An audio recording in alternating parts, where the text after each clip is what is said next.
All right, we are rolling. I have a special episode of Ungovernable for you. Normally, we are on Monday nights at 9. Obviously, Jocelyn is not with me. We are talking some politics this evening. So she's usually my co-pilot in parenting stuff and spirituality and all kinds of other stuff. I think she likes to stay out of the politics stuff. So we'll leave her out for this evening. A reminder, while you're watching, like, comment, subscribe, share. Help get the stream out there. We are not monetized on YouTube. I do not intend to be monetized on YouTube, but it does help the algo to get in front of more people. And we are streaming on the blockchain. So we're on vim.tv as well as Odyssey. So if you're watching us there, definitely throw us an upvote to help us on those platforms as well. All right. So I'm going to get right to it. We were talking politics. There's been a lot of change, I would call it, that's happening within the Libertarian Party, especially after the national convention in Reno. There's been a change in terms of people sitting in certain positions and certain seats, as well as changes in tone and changes in all kinds of other stuff, messaging, the platform and stuff that's come out. So I definitely wanted to bring some people together because there has been some friction. There was some friction all along, leading up to this change and it becoming official. And then now, obviously, there's still going to be friction moving forward because there will be differences of opinion in terms of how people think, the Libertarian Party should move forward and how it should message or what it should message. So I have two awesome guests on tonight. First and foremost, I have the immediate past chair of the New Jersey Libertarian Party, Dan Kraus. How are you, sir? I'm doing well. How are you guys? Very good. Very good. And also joining us is his, I guess I will call it successor or the current chair. Next person under fire who has to wrangle the cats basically is Nikhil. Nikhil, how's it going, brother? It's going good, dude. So we already have people in the comments. I guess people are looking forward to this. I think I got Steve Forrest up in the house watching. So Steve says, Hi, what's Steve. up, Dan? And he's listening while working on the bunny cage. Fantastic. Raise those animals, be self-sufficient. I love it, Steve. And then Carol Acton is also in the comments already. Hey, she's just putting our names in autistic screeching with exclamation points afterwards. So that's definitely on par for the Libertarian Party. All right. So before you begin, Matt, I just want to say I want to offer congratulations to Nikhil, the rest of the board, and the volunteers of the party for getting, for the first time in a very long time, all 12 congressional districts have a LP candidate in them. Yes, on the ballot at this point, I believe. I think we're past the contesting period, but that's a hell of a thing to do. Well done. That's huge. It is huge. There was definitely a Herculean effort. I know up until the last day or two, I was in the chats watching people run back and forth to Trenton and get paperwork done and try to avoid challenges and stuff like that. And that was nuts. What was that process like for you, Nikhil? You were involved in a little bit of it, right? Well, yeah, I think most of the credit goes to our VP of membership and VP of political affairs, Lynn and Tara. They really made sure that the candidates were there for all 12 districts.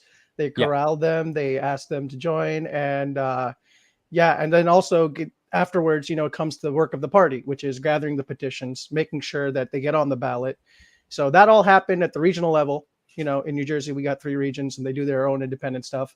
But the thing I did and the thing that chat, that's hectic on Tuesday primary day is like handing all of those in Trenton. We have 12 candidates, getting all the petitions from them, collecting them, driving them to Trenton, make sure that everything is, the I's are dotted and the T's are crossed. So signed, notarized. You can imagine libertarians are not like very keen on, government forms. So it's like, guys, let's get this done. We have to be in. Dan's like you're preaching to the choir right now. Yeah, it's, the number of times I had to refile with NJLP while I was chair and treasurer and previously treasurer of the Central Region. It was I was supposed to be the D3. I thought it was the D4. What, the D6? What's going on? It was an interesting time to figure things out. But it's only ideally, and this is going to be a strange thing, ideally, Nikhil, it's going to get worse and worse to manage because we not only have 12 congressional districts, unless people keep moving out of state, in which case we'll have 11 in 10 years. We'll see how that goes. But we also have We have, what is it, the 21 county committees that need to be dealt with. We have 3 positions in each legislative district. And I think we're up in, I forget the number of legislative districts. I think it might be 29. Yep. We also have the gubernatorial and the lieutenant gubernatorial, and we also have 500 some towns and township and municipal organizations that have multiple seats on. So if the party is successful in New Jersey, we're talking about managing some poor schlep is going to have to manage several thousand submissions into Trenton on a single day. So God bless whoever that is. Yeah, Yeah. so I'll just come in and do the 12 now. So Yeah. they're like, come take credit. Because like, all right, listen, I did some driving up north, all right, that one time. Yeah, that's a very good point. I think It's true though. this is a great kind of like first achievement or step. Obviously, you know, after that comes campaigning and everything that comes with that as well. And then the goal being that this needs to be momentum building so that when we do have all those other races and things like that, we not only have people to run in them, but also volunteers to help the paperwork ready and stuff like that. And then again, campaigns and all this other stuff. So, you know, that's definitely part of that kind of like machinery that's kind of like slowly being built, or hopefully, you know, gain some momentum and kind of like, you know, gain some critical mass on its own. All right. So I want to talk about the big overarching subject here, because there's been a lot of change, especially at the national level, but also some of the state affiliates have obviously felt this change, you know, some more than others. And there's definitely been a change in kind of like tone and feel, especially with the Mises Caucus coming in and picking up a lot of seats in a lot of these different situations. Yeah, cats of the vlog. I love it. So Aw. the first question I wanted to ask for both of you, and Dan, I'll give you the first kind of like at bat here, is I kind of want to like gauge everyone's idea of what the political climate is right now. And I know it seems like an extremely broad question, but it's very important, because I think something that I find particularly when I have these kind of like more political episodes, if you're not talking the same language, or if you're not like kind of starting with, all right, like what can we stipulate as common ground, and then what's kind of like at, you know, at odds or different, then it kind of like devolves really quickly, and then you're just kind of like talking at each other. So I'll give you first at bat. How would you kind of classify the current, you know, political climate like that we're dealing with, and kind of maybe the direction that we're headed in from your perspective? In terms of the party as a state party, national party, general liberty movement? But yeah, even how it fits into the overall political landscape. All right, so we're talking about, and this is all sort of slots into the idea that we as a species are living in the most liberal and free and prosperous time that we've ever experienced as a species on this earth. Like, there is, if you look at us as just like humans as a species, this is a form of utopia, because there's almost, we are getting very close to solving the needs and wants problem that the world has. And Africa is finally opening up and getting the prosperity it deserves. Same with Southeast Asia, same with South America. We're at a place where we're solving a lot of diseases, and a lot of poorer countries and nations and peoples are coming on board. You're seeing with that a flowering of the idea of the individual as a potent and powerful thing, especially with Brazil. There's been a rise in libertarian thought and liberal thought in Brazil. There's what's happening in El Salvador with Bitcoin and the explosion of interest in cryptocurrencies in general as a form. But when we come down to the United States, it's almost regressive in some ways, especially for the Western republics that have traditionally carried that torch of the Enlightenment ideas being made real. Like, look at Australia. Australia was, for a long time of my life, I'm 40 now, was hailed as the most democratic, the most representative of the will of the people for a long time. And then a couple of years ago, they banned guns. And then followingly, they started locking their own citizens down and grabbing kids out of their parents' arms, literally on the street, and forcibly injecting them with a medicine that they may have already had. They didn't even check to see if the kid had already had it. not to mention the detentions and things that happened with Australia and some other places.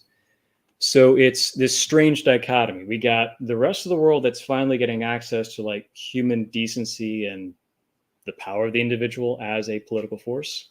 And then we get the people that are used to it being like, no, no, no, we can regress into authoritarianism. It's fine. It's totally fine, guys. Don't worry about it. And that's kind of the dynamic all of this is sort of inside. If we can open ourselves up outside of our own state borders and national borders a little bit. Okay, good. So that kind of like helps us understand kind of the broader chessboard, so to speak. What would your thoughts on it be, Nikhil? Where do you kind of like see common ground with Dan's vision? And then where do you kind of come at it from, or what's your perspective? Yeah, I think I would mostly have to agree, right? Like the third world and every, whatever, third world, that's itself is a loaded term from the Soviet era, but whatever it is, right?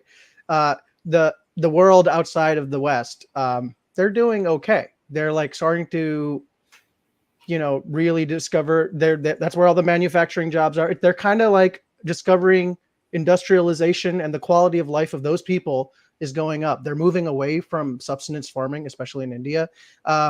So yeah, I think mostly like those places where they've been hard done by their previous policies, they're throwing those away and understanding freedom, especially as their quality of life increases. They want more of that freedom. They have more leisure time. They want more to do with their money. I think I'm seeing that. But in the West, as Dan, I think I mostly agree. What Dan is saying is that we are slipping into authoritarianism in the West because there's for some reason people who are relaxed and have lived off of all of this wealth. I look at this country, there's so much assets, except they're very, very confused about how it got there, seemingly, or what values they use to get there. You go to like a antique shop in like the middle of the country, you're talking like miles and miles of stuff, and it's like always blew my mind. Like poor people in West Virginia have like 3 cars broken down in their lawns and like 2 boats they bought. And it's there's so much abundant wealth here, but there's a real lack of recognition of how it got there.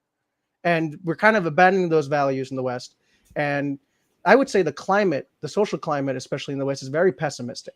Like if you look at the left half of whatever, if you want to divide it left and right, if you look at the left half of the West, they have a climate where they think that the world's ending due to climate change. They need to do all these things, otherwise the world's going to end. There's a lot of apocalyptic horror coming from that side in terms of pessimism. And then you go on the right side, they're also feeling, well, my culture is being taken away, all our jobs are going overseas, and there's apocalyptic horror, coming on the right side. So there's a lot of pessimism in the culture in the West, I would say. And yeah, and I don't know if there's, and this, unfortunately, because the West is such a massive exporter of culture, this can go out into the other countries as well. And because, the West kind of imposes its culture through imperialism and military authoritarianism, this can infect that third world that's actually just rising up now. So I would agree with everything that both of you said. I think we have a lot of common ground in terms of that kind of that 30,000 foot view of what's happening. There's a couple of defining moments in time that really stand out to me. One of the biggest was the Occupy Wall Street movement. And I think that culturally, that was such a most people thought it was a failure, because what happened was, if anyone's unfamiliar or didn't watch it, the Occupy group that was there at Zuccotti Park, they couldn't really agree, right, on what the purpose was, like the intent. Like, we know that we're being screwed by someone here, right? Like there's gigantic buildings of opulence, and then there's a ton of other people that are literally just working poor and enslaved or debt slaves, or essentially have absolutely no say in their own lives, and they feel like things get dictated to them, and they just couldn't come together. And the interesting thing was, there were some extremely positives that came out of that. I mean, like, basically Tim Pool's rise came from live casting and documenting Occupy Wall Street. But something that also came out of it was like, and I was raised Christian. I'm not really purported to be like a Christian now, but it definitely made me think of the story of the Tower of Babel, right? You had a lot of uniformity that was then essentially shattered. And what's funny is, in a lot of cases, it was shattered by language and culture, right? Like, so you had a lot of uniformity, people that could talk to each other, and then all of a sudden, the end of that story is basically, 12 tribes or whatnot that go, and now they have their own kind of like dialect. They have their own pieces of the culture that they brought with them, and I felt like that was almost manufactured in a way, that there was forces that had a vested interest in making those people not be together, right? And it could be coincidental, or it could be directly related. I don't have the dots to necessarily connect directly, but this rise of kind of like, and I would call it left authoritarianism, and in fact, to call it left authoritarianism is also an abortion, because it's not just a left authoritarianism. I mean, it uses the elements of right authoritarianism as well. I think that's also something to like make a point here, is a lot of people think that there's left and right, and that's analogous with Democrats and Republicans, and that's completely wrong, right? Like the forces at play here are basically authoritarian control, and then pretty much everyone else. But the problem is that everyone else is fractured, right? Like they haven't, some people have identified that they're fighting the authoritarianism, and other people are basically vessels or tools of the authoritarianism, because they've been propagandized or made to believe something that probably isn't true, or at least is a very slanted view of reality. So what is your opinion on that? I'll give it to Dan. Like, do you think that theory holds water? I mean, did you see Occupy as a significant, kind of like demarcation line in terms of this kind of cultural, almost like this fissure that we now have within our society? I saw Occupy, and I was there for it. I was living in Jersey City at the time. I saw Occupy Wall Street as, in the moment it was created, it was a pure populist action. People were just writing websites and getting together and saying this is a problem, and they did not have a policy prescription. And then suddenly, all the layers of interpretation and policy prescription, and hey, this is something that we can use, got put in there. And while it's useful to use terms like authoritarianism or whatever when we're talking in like the 3,000-foot view, it's best to remember that every movement of humanity, every single one, is defined by the power it wields and how that power can be bent to the needs of those that want to use it. I always found it a little bit funny that the Zuccotti Park protest was happening in Zuccotti Park, because if they had gone to any other park in Lower Manhattan, which would be a city-run park or a state-run park, depending on the park, they would have been forced out at gunpoint by the city police at sundown. It would have happened. It would have been a rout. But because Zuccotti Park was technically private land held in trust for the public, Yep, 24 hours a day as a land rights giveaway. Like, they wanted to build a very tall tower, so they gave this land to the public for sunlight view, for air. There was a theory in the early 30s. That's the why. So it was a great deal of the people that were there were protesting capitalism in general, but it was in fact state capitalism, to use their words, that allowed them to protest in the first place. It was a very strange dichotomy when you look at it in that lens. And then it sort of did what most populist movements do. There is an emotional response to some true injustice. We saw that in 2008 with how criminally the banking sector was treating the economy. And then the government was treating the banking sector immediately after and just doing unspeakable, I can't say it out loud because it'd be impolite, things to help them along. And the public saw that, said, what the heck? And the left side, to use that phrase, or I should say the communal side, if we want to use that phrase instead, the communal side said, this isn't right. We're going to protest because you're just exploiting people for your own gain. The right side, or the or the what would be a good word for it? Anyway, the right side of politics, Non-collectivist. You want to call it non-collectivist, individualist? Yeah. individualist maybe, because they wound up being collectivists at the end of the day. Was the Tea Party movement. So the Occupy Wall Street and the Tea Party movement were exactly the same response, but from different cultural points of view. And in our own party, we see this quite a lot. We see people coming together to respond to an emotional issue. They gather for a certain period of time, and then they split apart for various reasons. Either their disagreements or emotional differences, or some people just get exhausted. That happens. It's why I stepped away from the position as chair. It was just 6 years operating as a party official. It exhausts you. And good luck to everyone that's jumped in. Take care of yourselves. It's a marathon, not a sprint. It takes time out of your lives. But at the end of the day, to sum up my position here, it was a populist movement, much like the Tea Party was. And just like the Tea Party, as soon as people saw a power base develop, you saw the political opportunists come in and start picking off parts to their own gain. And that always happens with every movement that has any possibility of applying power in any direction. It just happens. It's part of politics. It's part of humanity. Well, yeah, and that's the entrenched power is very good at identifying threats, right? And to your point, those kind of like organically self-assembling, what we would call decentralized, but voluntarist movements that come together are very unsettling to people that have control over what the status quo is. Can't control it. You can't anticipate it. It's supposed to be the more.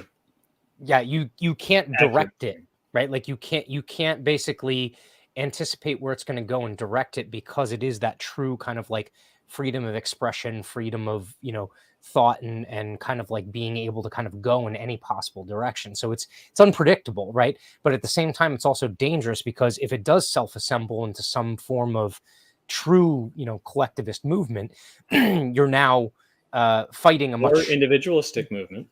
Also true. Yes. Yeah. I mean, like the Tea Party had that potential, and it fell apart because the establishment Republicans basically ripped them apart internally and essentially promised them riches. Better example in our own state's history in 2020. We saw like the convention in 2020. I think, Nikhil, you were there for it. I'm not sure. Matt, I don't think you were there for it. It was the first one we had online. And that's when I got elected to chair the first time. And it was on the drive home that Murphy closed down the state.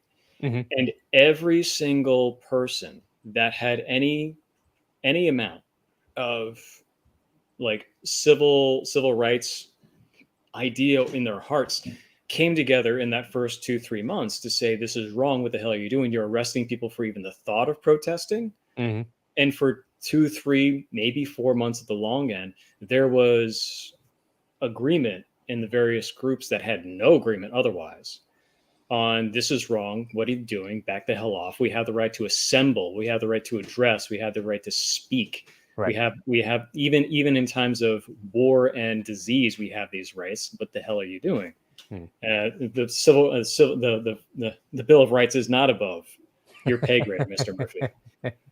And then the Trumpers, the people that were stumping for Trump came in, and it started to diverge and divulge. And there was still some thread of it. But as soon as it became politicized towards a single purpose, as opposed to the overall, we are a people, we have these rights, it started to fracture. And that's a far more, I think, and people in New Jersey can relate to that a little bit closer to home. Yes. Yeah. I think they saw that happen in real time. And to put the ball in your court, Nikhil, would you augment any of that, or what would you add to that kind of like progression?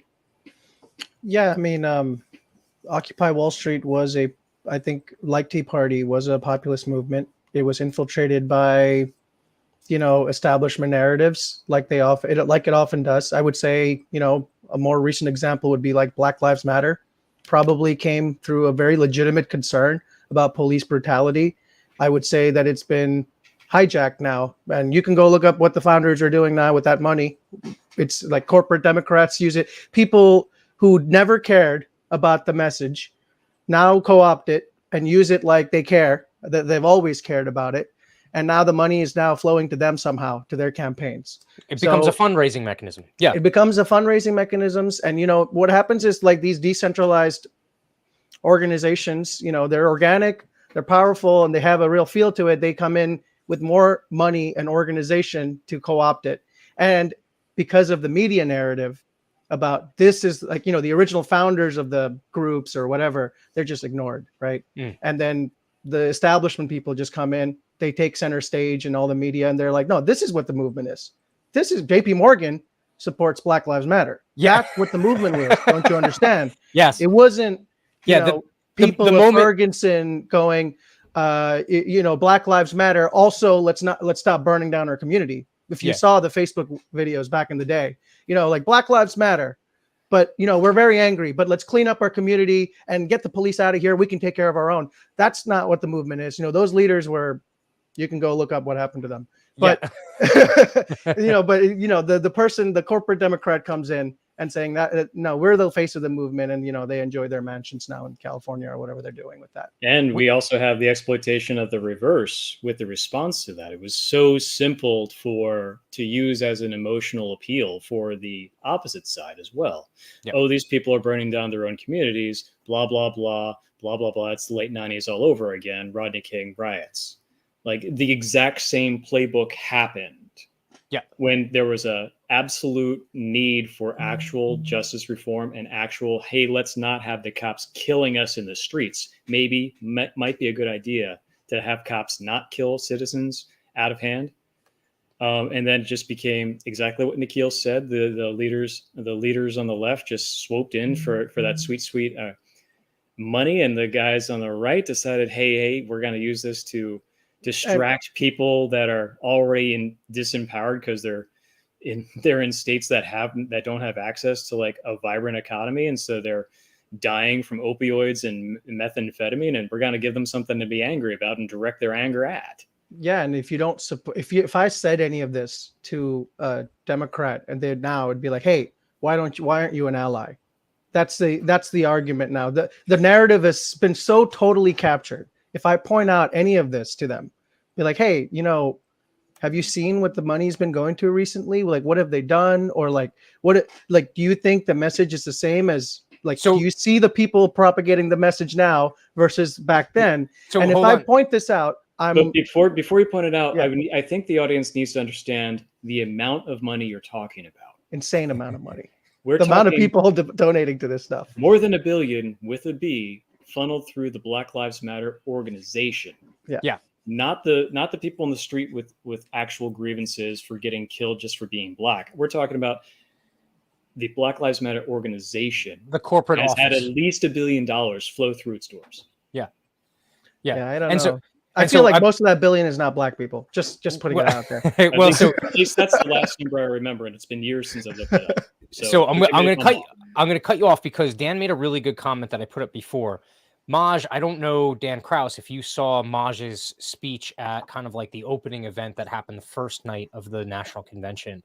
I did. But Maj's speech was fantastic because he basically said, he acknowledges the fact that there's momentum behind this. He's in fact thrown his support behind this in a way that he wasn't comfortable throwing his support in the past immediately afterward. But he was basically cautioning everyone. They're going to throw money at you. They're going to promise you riches or fame or something else in order to try and derail this and co-opt it or something like that.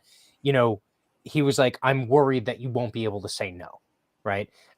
Which is a completely valid, someone like myself who errs more on the side of anarchism is on board with that message. Like I definitely know there's going to be a handful of people that are people of influence that will be peeled away. Like, they will get a Fox News spot or they will get on CNN or MSNBC. It doesn't even need to be that prestigious. I was working with before I switched to the Libertarian Party and just got so sick of dealing with Republicans that I switched over.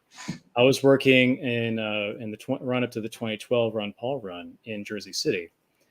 And just even at that most corrupt and Democrat, like deep indigo blue county that Jersey City lives in, I had to sit down and with one of the county executive board leaders, and basically he offered me whatever I wanted just to stop supporting the candidates I wanted. Like Yeah. whatever position you wanted, what you wanted the party, yeah, whatever you want, just switch sides and stop supporting these guys over there.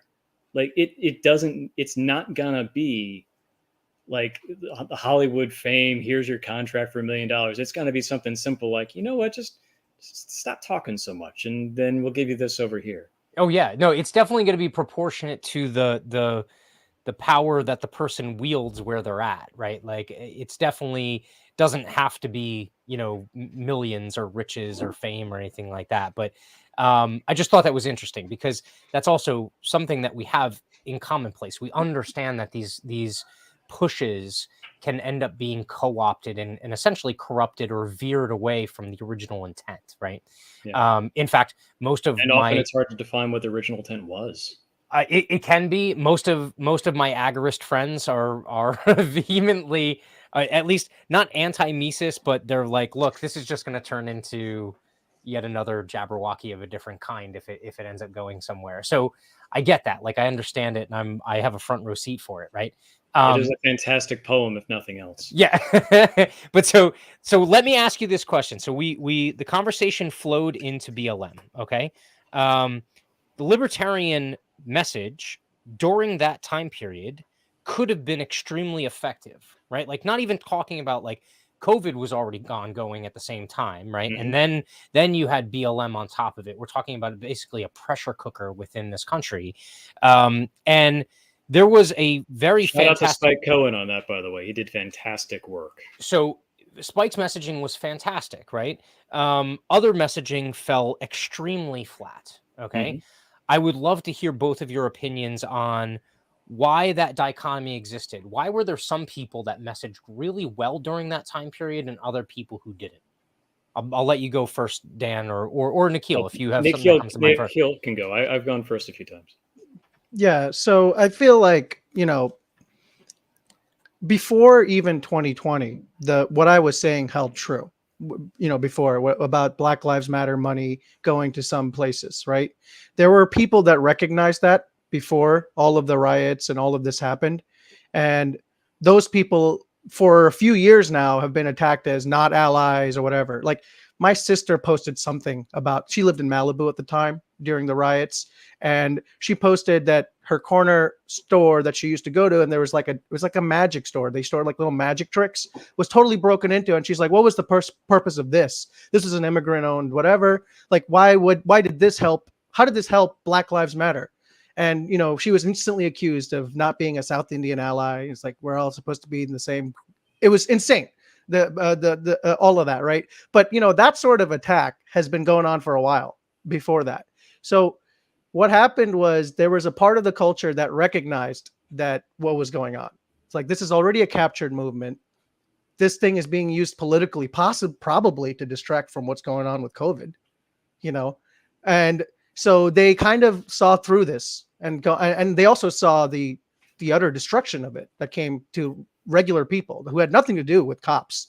Like people who were conservatives, even, people who saw what happened to George Floyd or whatever. They're like, yeah, that's not right to treat a human being like that. Most of them could agree on that.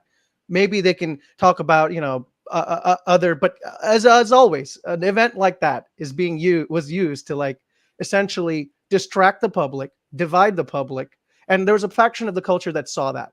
So when that fraction, when they saw the libertarian messaging come out of this, and they saw, some messaging go towards essentially seemingly just supporting more of that corporate takeover of Black Lives Matter, not supporting, but like in line with that, they were really turned off. And some other half, like Spike Cohen, for example, I think had the right messaging. They saw it as an opportunity to talk to people who were, suffering and felt this pain of police brutality as an opportunity to talk to them, but also level set with them. But what the real issue is here, right? Police brutality. And this is not, and of course, this is a racial issue in America, but it doesn't have to be a racial. It's a universal issue. It's an issue of power. It's an issue of giving some guy a costume and a badge and telling him that he has extra rights than you and he's allowed to carry a gun and you can't, and things like that, and how that corrupts the human soul. That's what it was an issue of, and that's what Spike's messaging was. And of course, I think the response from the libertarian community it's pretty self-apparent. It was an own goal on Joe Jorgensen. I'm going to just say it. Joe Jorgensen's tweet was an own goal. It didn't look good. And then Spike Cohen's tweet came off. Spike Cohen's work came off great, which is why they're there in the status of the party as they are now. Spike Cohen is heralded in the Mises caucus, non-Mises, and Joe is not, right? Let me ask you about that tweet. Okay. Yeah. In your mind, why did that tweet fail as outreach or messaging? What was the failing of it? Yeah, I think it's just a complete failing on the nuance of one, what is the libertarian position on all of this, right? Like, what is the libertarian position on police brutality? It's pretty clear. We're against it, right? We're against police brutality. It's pretty, there's no questioning about that. And is there a libertarian position on Black people being disproportionately, targeted by this justice system?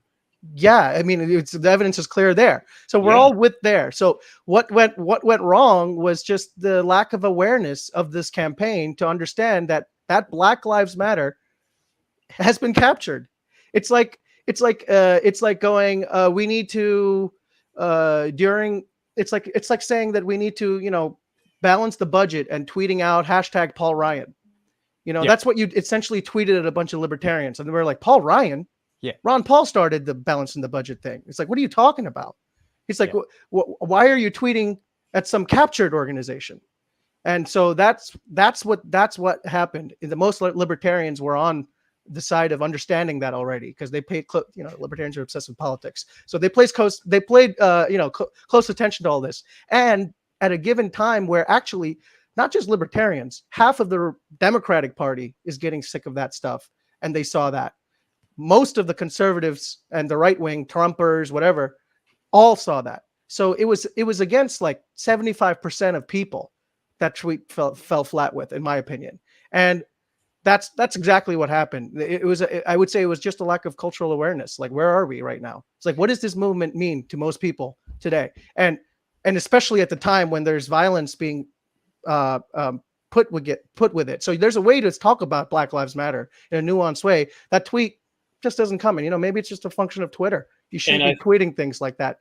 I do want to put up an idea that I keep observing, in that all of our national campaigns, the ones that actually get some coverage, because Jo Jorgensen was getting some coverage. She, for all the criticism people might throw at her, she was the only PhD woman to be on the ballot twice on all 50 states. All right. She was the only person of the three people that could theoretically have won that contest. Joe Biden, the orange dude, and Mama Joe. She was the only person that, skill set wise and like intelligence wise, could have done a good job as president. And it seems as though when we're talking about libertarian national campaigns, we just wait as a population and as a media environment, wait for one thing to happen wrong, and then that's it. We turn off the attention. Like, all right, so all the criticism that you want to heap on Johnson, go ahead and heap on him. But he was on a roll in both of his campaigns until there was one flub, and then done. You're gone. Joe was doing not a great job. Her campaign was not utilizing the resources on the ground. It's been found that through the research and through the postmorts, that there was so many resources available to them that they just didn't link into to use, which they could have used. That would have added a whole lot of groundswell and like actual like truth to what they were trying to do. But they're just waiting for one false step and then you're done. So when it comes to the Libertarian Party's national campaigns, you're really asking for someone to play 100% thousand batting average, error-free ball the entire way down into the moment of inauguration. You do one thing wrong and everything's just going to explode. You don't get the opportunity to make a second go at things. How many flubs did Biden have? How many flubs did the orange guy have? Like, these things happen. She has effectively one bad tweet, which the main criticism hearing from the libertarian side of things is that, oh, you're using language that was defined by Abraham X, whatever the hell his name was. Okay, fine, whatever. It's being used in the public discourse. You can use languages in the public discourse without ascribing to some radical person's point of view. But it was a really shitty tweet, and the person that put it out there was almost immediately fired. And she followed it up with a clarification within a minute, and no one actually looks at the tweet that followed it for the clarification. Like, there's the two tweets that are next to each other. Everyone looks at the highlight, and no one looks at the follow. Welcome to the age of social media, right? This like, is you're again waiting on one false step. So what's true? I have to say something. I mean, yeah, I collected signatures for Joe. I like campaigned for Joe. Like, once the person was nominated, I'm like, all right, I'm going to do the function of the party, right? We have to make sure they're on the ballot. We have to do all of these things, right? So that's fine. And obviously she's libertarian. I look at her, I'm like, this lady's libertarian. I met her, okay, in Orlando. And I'm like, this lady's a libertarian. She doesn't seem to understand how to message on Twitter. I don't think she knew like that what tweet was going out. Somebody on her staff like did it, right? That's 100%. And then also what you comment on, the people that did know that tweet was going to be received that way, she didn't seem like they were being utilized. She had her vice presidential candidate Spike. He could have told her how to message with this. He's had a lot of success, but it doesn't look like they work together. And it doesn't look like she, there's also a caucus, the Mises caucus. They could have told her that wouldn't have gone well. Didn't want to hear them either, right? So it's kind of mind-boggling. And yeah, I mean, okay, so you can say I'm just using the tweet that was in the cultural context, but you have to understand the cultural context of where people are, of where libertarians are, and where all of that is. So yeah, you can quote Ibram X. Kendi. I can quote him, right? But you have to understand what context I'm quoting him. I'm not a presidential candidate quoting Abraham X. Kendi while riots are, exploding across America using the name Black Lives Matter while the thing's been corporately captured, right? So how did she not know any of this? At the same exact time as that tweet that everybody obsesses over and just like, oh, it's the only thing that matters about the Joe campaign. There's a lot of things that matter about the Joe campaign. That's true. Not to mention like all the data that came out of it. Here's the problem, Spike right? Cohen was there getting Boogaloo Boys and the new Black Panthers to march while armed in Atlanta. I mean, This happened. Yes, that was awesome. And here's the problem, right? Like you said, they're just waiting. By they, I mean the corporate establishment, whatever you want to call it, the political establishment, the two parties are just waiting for a slip up, right? And a way to attack us. But they didn't have to do anything. It just happened that she alienated herself with a tweet with her own base. There wasn't a media appearance on MSNBC or anything like that. So there's another thing to be said here. They're always waiting to destroy us using those traditional forms of media. What we do have an opportunity is not to destroy ourselves with the podcast tour that's now available. See, that tweet, saying something stupid like that could have cost her a Joe Rogan appearance or something like that. Like, we don't know what that could have cost, right? Who saw that and go, well, she's serious right now? Look, there's like riots everywhere. Can I chime in? Can I chime in this though? All right. I also met Joe. She's a nice person, right? Dr. Joe. She is not a political candidate. She's not. She got completely trounced. And the reason why is because she's too nice. She wanted to be everyone's friend, and that was the messaging she tried to put out, right? Everyone says that, like, everyone wanted to pay attention to the fact that she was a whiskey drinking hockey player, and then she's just like, Mama Joe and all this other stuff. So the point, I think, of a lot of the push within the Mises caucus is that just the political room didn't get read. And this is what I agree with a lot of what both of you said. Some of it I don't, right? So in reference to that tweet, the tweet never should have been made. The tweet you couldn't put different words in there and make that tweet good, right? That's why it was a bad tweet. But there's also just been the second tweet. Well, no, it shouldn't even have been the second tweet. And I'll tell you why. It's because there is a hot war going on right now, right? And so the question is, do you want to be a bystander or do you want to be active in that war trying to save people? Okay. You have two sides that are vehemently going after each other. It's basically, people call it woke, but basically who is woke based off of different, subjects any given day, kind of like it undulates, it moves, right? Like, and they evict their own, right? Like you used the wrong word, canceled, you're out, you're no longer part of the group, right? Until you come back and make right and actually say the right things, right? And then there's the quote unquote anti-woke that are out there, okay? Yep. Which are a lot of these, forgive me, I'm going to call them boomers. It's not because I'm like all boomers suck, but most of them tend to be boomer conservatives. They get wrapped up in the woke mantra, and that's what they're constantly trying to battle. They're trying to battle the wokeness. And the way that they're doing it is in just the worst way possible. It's part of the reason why, and you responded to my tweet this past week, Dan, about like who's going to rise up to fight kind of this authoritarian left that we're going after, we have to fight against. I really think that the youth movement that the Mises Caucus has brought into the Libertarian Party, as well as the disaffected people from the Republican side, as well as the Democrat side, because you got to remember that Nikhil hit on it. The Overton window has been pushed so far to the left that people that are like identify as left of center are being told that they're alt-right. They're being told that they're far-right extremists and white supremacists and all this other stuff, right? Bill Maher is a fantastic example of what you're talking about right now. Yes, yeah, and Bill Maher. But here's the thing, though. When you're messaging to those people that either one, become disenfranchised, or they're sitting on the sidelines watching this play out in front of them, the messaging cannot be soft. And I don't even mean it can't be not purposeful. I mean, you have to get your hands really dirty. And here's why. Because what you're fighting against is basically an authoritarian control of language. Mhm. Okay? You see it happen in every single issue that comes up. Gun rights, or actually, I won't even call them gun rights, the right to self-defense, right? Whether it be legalization, whether it be, Roe v. Wade and all this other stuff. They change the language so that you're always on defense because you're trying to use a word that now has a different meaning to it. And so when I reference the Joe Jorgensen tweet, she never should have used those words.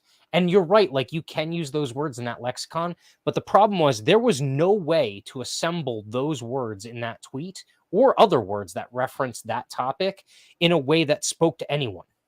It literally turned everyone off. Yeah, it was because not a good tweet at all. Well, but again, that one tweet is the thing that everyone focuses on, like you said. But there's tons of those gaffes throughout the last 6 years, not just in the Jorgensen campaign, that have tried to talk to everyone, and in doing so, talk to no one. Right? It literally motivated no one. The tweet, in fact, Motivated did more me. to turn people off, right? Well, it motivated you to maybe like, obviously like rage tweet back at it or something, right? But I so was like, what's going on here? for the people on the front lines that fight this battle every single day, like I understand that like you see some of my stuff, I'm speaking to Dan, like you see some of my stuff on Twitter and you might be appalled by some of the stuff that I say. Well, I right? want to be very clear. I've only been active on Twitter since the convention.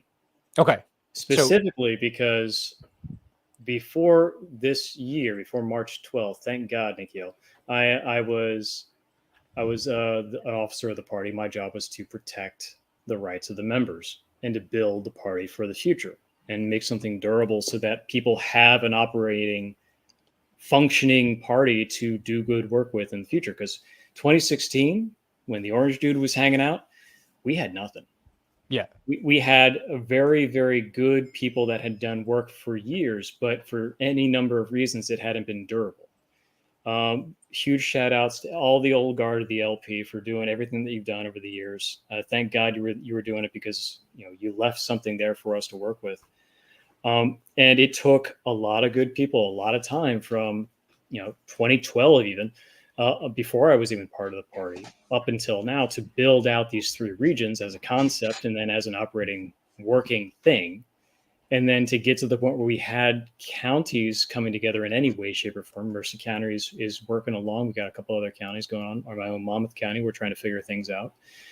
And now we have an actual like structure, and we have a state board that, instead of having very few people on it and being very inactive when I was at the regional level, we now actually have a functioning state board for once. And we actually have departments, and we have the ability for staff. And by the way, if you are in New Jersey and you want to be a staff for the state and help everybody out with your skills and talents without dealing with Robert's rules, talk to Nikhil down there. He'll help you out finding a spot. I forgot where I was going with this, but at the end of the day, we have to look at what came before and build on that in some way. And forgive me, I've had a little bit too much scotch because I forgot what my point was in the first place. No, wait, I got it. So because I was in that position trying to defend everybody's rights, including certain people that seem to hate me for some reason. No one here, but I think you know who you are. The people whose rights need to be protected. So I spent 6 years in the party as an operating officer without an opinion, and it sucked. Being a libertarian without an actual opinion sucks. And so when I saw something happening at the convention that I disagreed with, and I'll let you guys guess what it was that I disagreed with, I said, okay, time to start talking truth to power. And I've been trying to do that as much as I can, just as a person with a Twitter account. And I don't know if it's effective or not, but at least it's doing something in that regard while I do work as just a member of the party. Thank you, Nikhil, for taking the mantle on. So I don't have to do it anymore. So here's the one thing I would warn you. Twitter's not real life. Social media isn't real life. Okay? No, it isn't.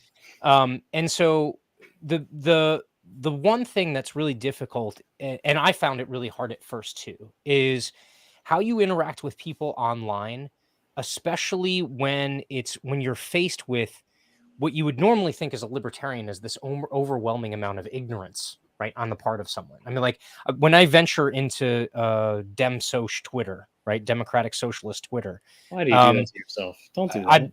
It's eye-opening. Like I literally follow tons of accounts specifically so I don't find myself in a bubble, right? Like, and so, Fair. but when I find myself in those arenas, it really gives you a look into the thought process of some of these folks. And whether you want to chalk it up to them being propagandized, or whether they went to public school, or they went to liberal arts university, or whether or not they just are inclined to feel that way because of the economics that they live in, that's presently getting worse by the day, right? Or, whatever, the culture, like a lot of people want to talk about culture and mental health and stuff. It's everything. And we have the answer. The answer is if you prioritize the individual over the especially the government collective, right? Things get better, right? They just do. They always do, right? But how do you communicate that? A lot of these people do not argue rationally. Like the reason why the memes exist with the leftist reeing and the screaming and all the fits and things like that is because in a lot of ways they're not using logic. Most of these people aren't, because what happened was in shifting the language, they also hit on these very emotional issues and defined things emotionally and weaponized what used to make people good, right? Like they cared about others. It's like people in the green movement, like not the people that are leading it. The people that are leading it are evil, right? They have financial interests. The people that are literally the boots on the ground, they give a shit. Like they're legitimately worried that the earth is going to end tomorrow. How do you shake them off of that? How do you shake them off of that idea that, yes, we have to take care of the earth, but stop listening to people that have a political agenda that tell you that, the Arctic is not going to have any ice in 5 years. Like that was 7 years ago. How do you convert, right? How do you convert a religious fanatic? The same question, really. So the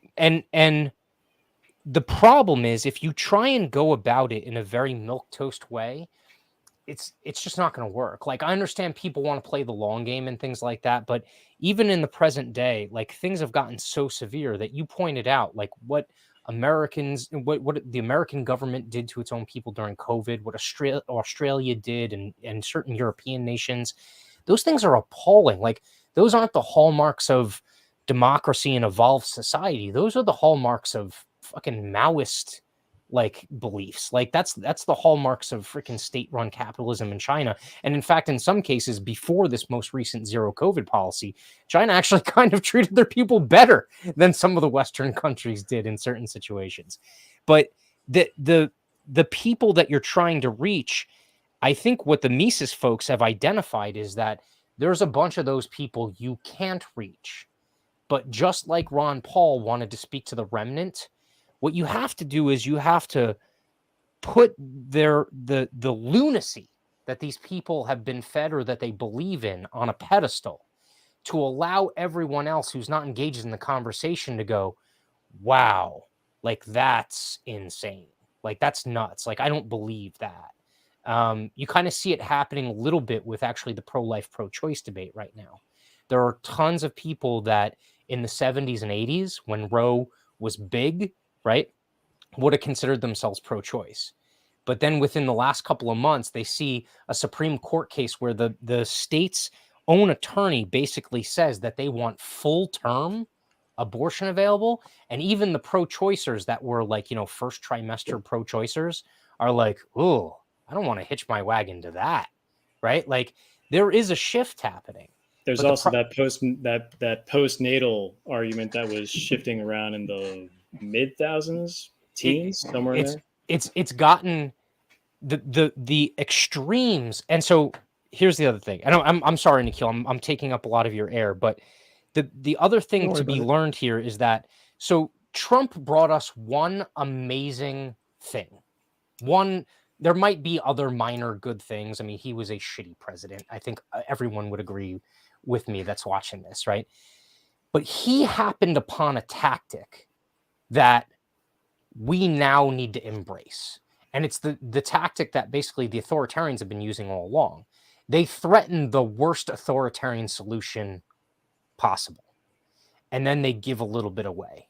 And so they still get an authoritarian solution, but it's authoritarian light, right? Like that's the purpose that AOC and the squad has in Washington, D.C. They essentially represent the most extreme versions of all these things the corporate Dems want to get past. And so what they do is they threaten you. Like, if you don't play ball, we'll unleash the squad on you. And then you'll get like, full UBI and you'll get, millionaire taxes on everything over $1 million, 100%. Right. And then what they do is they walk that back and be like, okay, well, they're crazy, but like, let me good cop this and like actually figure out where we can like find some middle ground. But the middle ground is always on their side of the playing field.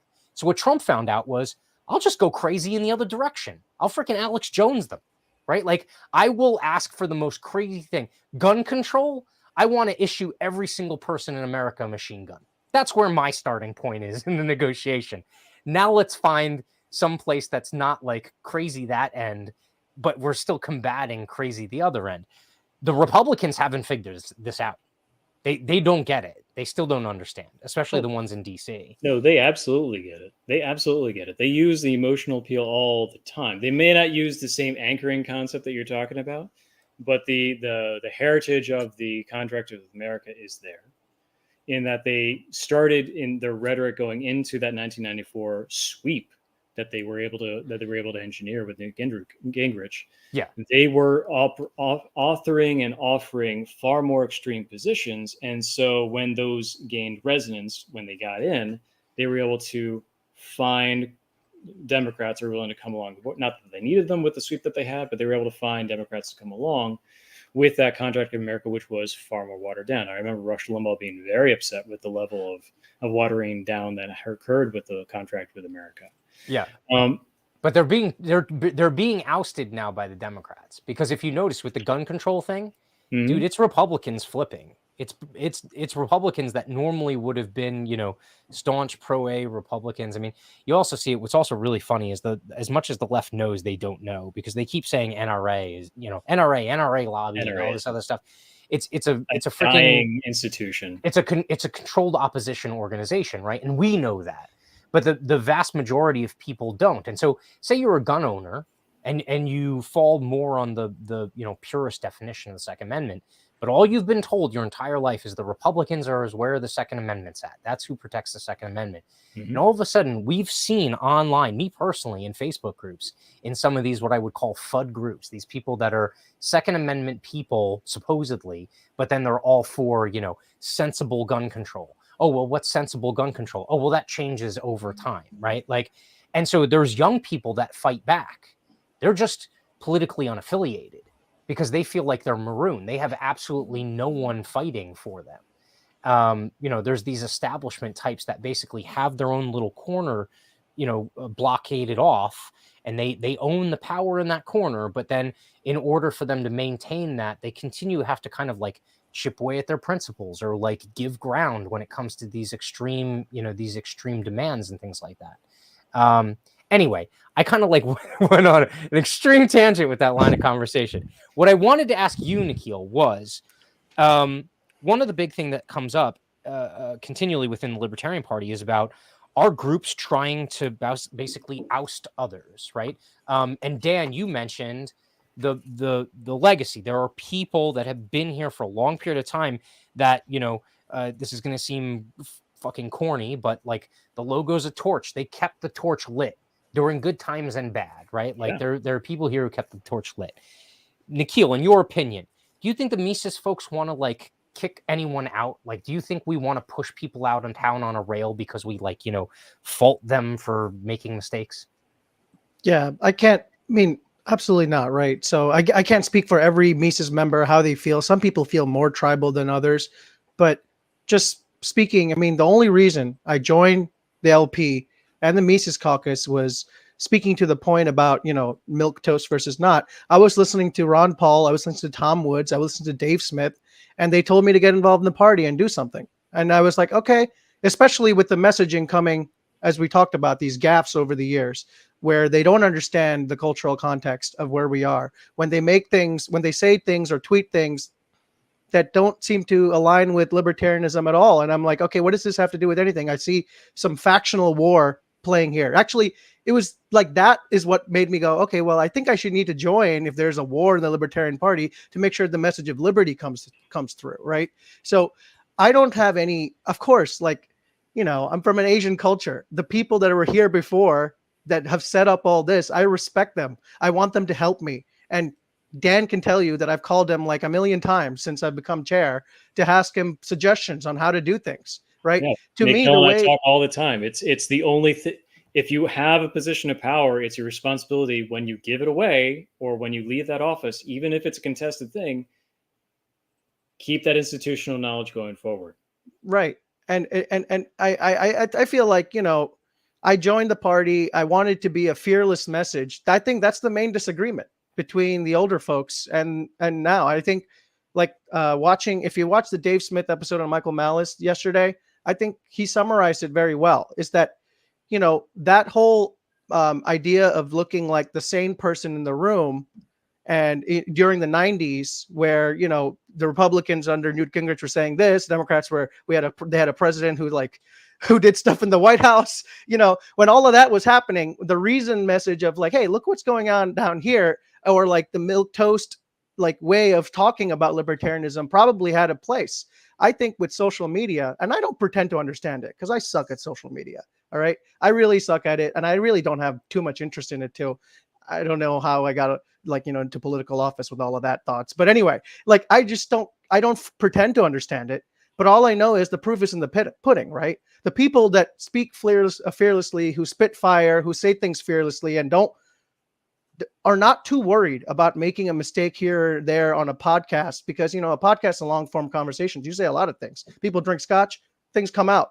I don't know. So, people who are not afraid to do that are seemingly having the more viewers, right? Like Dave Smith, Michael Malice. These are the people that are actually spreading the message, and they're getting on they're getting on platforms with other audiences, and they're doing it. So I looked at that and going, well, I can't pretend I understand it, but it's working.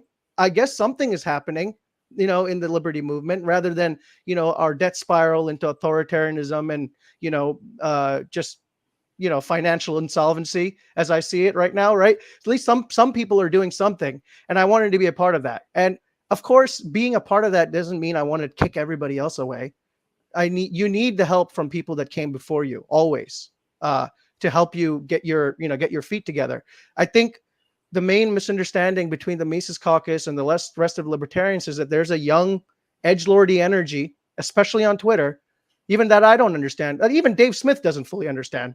Like, he's not as edgelordy as all of these other guys. Some of these Twitters on some of these people tweeting on Twitter, right? He's nowhere close. He's always like pointed at like the state, and he always has like some fearless opinion there. But some of these edgelordy things I can't pretend to understand, but apparently it's drawing people in, and that's all it was for me. And I was like, okay, well, the energy's here. These people are willing to work. I'm gonna assume that all of these people are libertarians. I don't want to play the purity test, and I'm not going to have bad faith that they're like, bigots or racists or anything, that it was coming from the messaging of the LP, the national LP. Like, there was a lot of implication from the previous leadership. Instead of graciously accepting the new people and teaching them how to run the party, and also maybe if they have concerns about their messaging, trying to guide them, they slapped that hand away from Michael Heiss and all the Mises Caucus folks, and they just started immediately attacking them with the same attacks that was coming from like that BLM.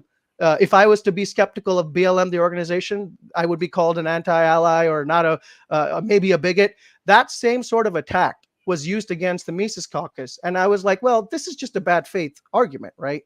You assume that people aren't complete pieces of shit, and then you wait till they prove you wrong, right? And so far in the Mises Caucus, I haven't seen anybody like that are total garbage people. And again, I definitely don't go by the thing of purging people or like leaving or kicking people out of the party. That's just nonsense. We need more people than ever. Like, we're against like the Leviathan here. Why would I kick anybody out who agrees with half of what I say? I don't even know. I feel so in the minority most of my time in life, especially in blue New Jersey. Why would I take any chance to alienate anybody like that? But again, it seems like to get people's attention on Twitter, you have to say some explosive things. And that's what the previous Trump did. He kind of proved that. That's what some of the popular libertarians are proving. But that doesn't mean that if you disagree with that, there's no place for you. I just think, people can be silent. You don't have to be the person in the front saying them, I don't know, maybe obnoxious thing. You can be the person in the back doing something to help. I don't know. So I don't believe that at all. Go ahead. I think another dynamic that's at play here, and I think we're all living through it simultaneously, is the other dynamic is the generational shift within the workplace, right? And that's playing out in other arenas as well. You see Mises is extremely populated by Gen Z, millennial, and young Gen Xer. Like, I'm right on that edge, right? And I think I forget both your guys' ages, but I think you're kind of in that same range too. I'm leading edge millennial. I'm okay. 40 years old this year. Yeah, so I'm right there with you. So is like 31 millennial, like what is that? Am I like smack dab millennial? You're a youngin' is what you are. Okay.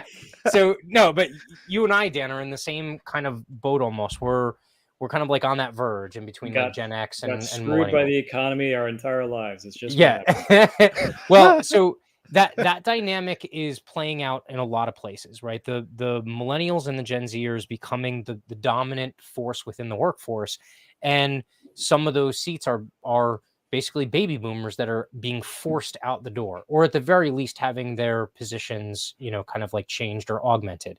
What's interesting is with the hyperinflation that we're seeing right now, some of that process has actually been stunted in the workforce because the boomers now get to stick around for longer because they just don't have enough bodies in the seats, right?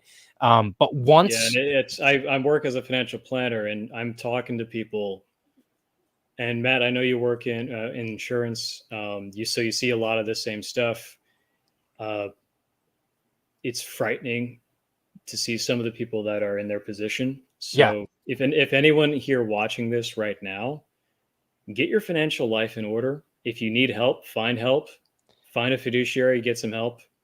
Don't be surprised if shit goes sideways. Don't let shit go sideways. It's tomorrow morning. 8:30 a.m. the inflation number comes out that we could be All right, let's put some bets. Who wants above 8? Who wants below?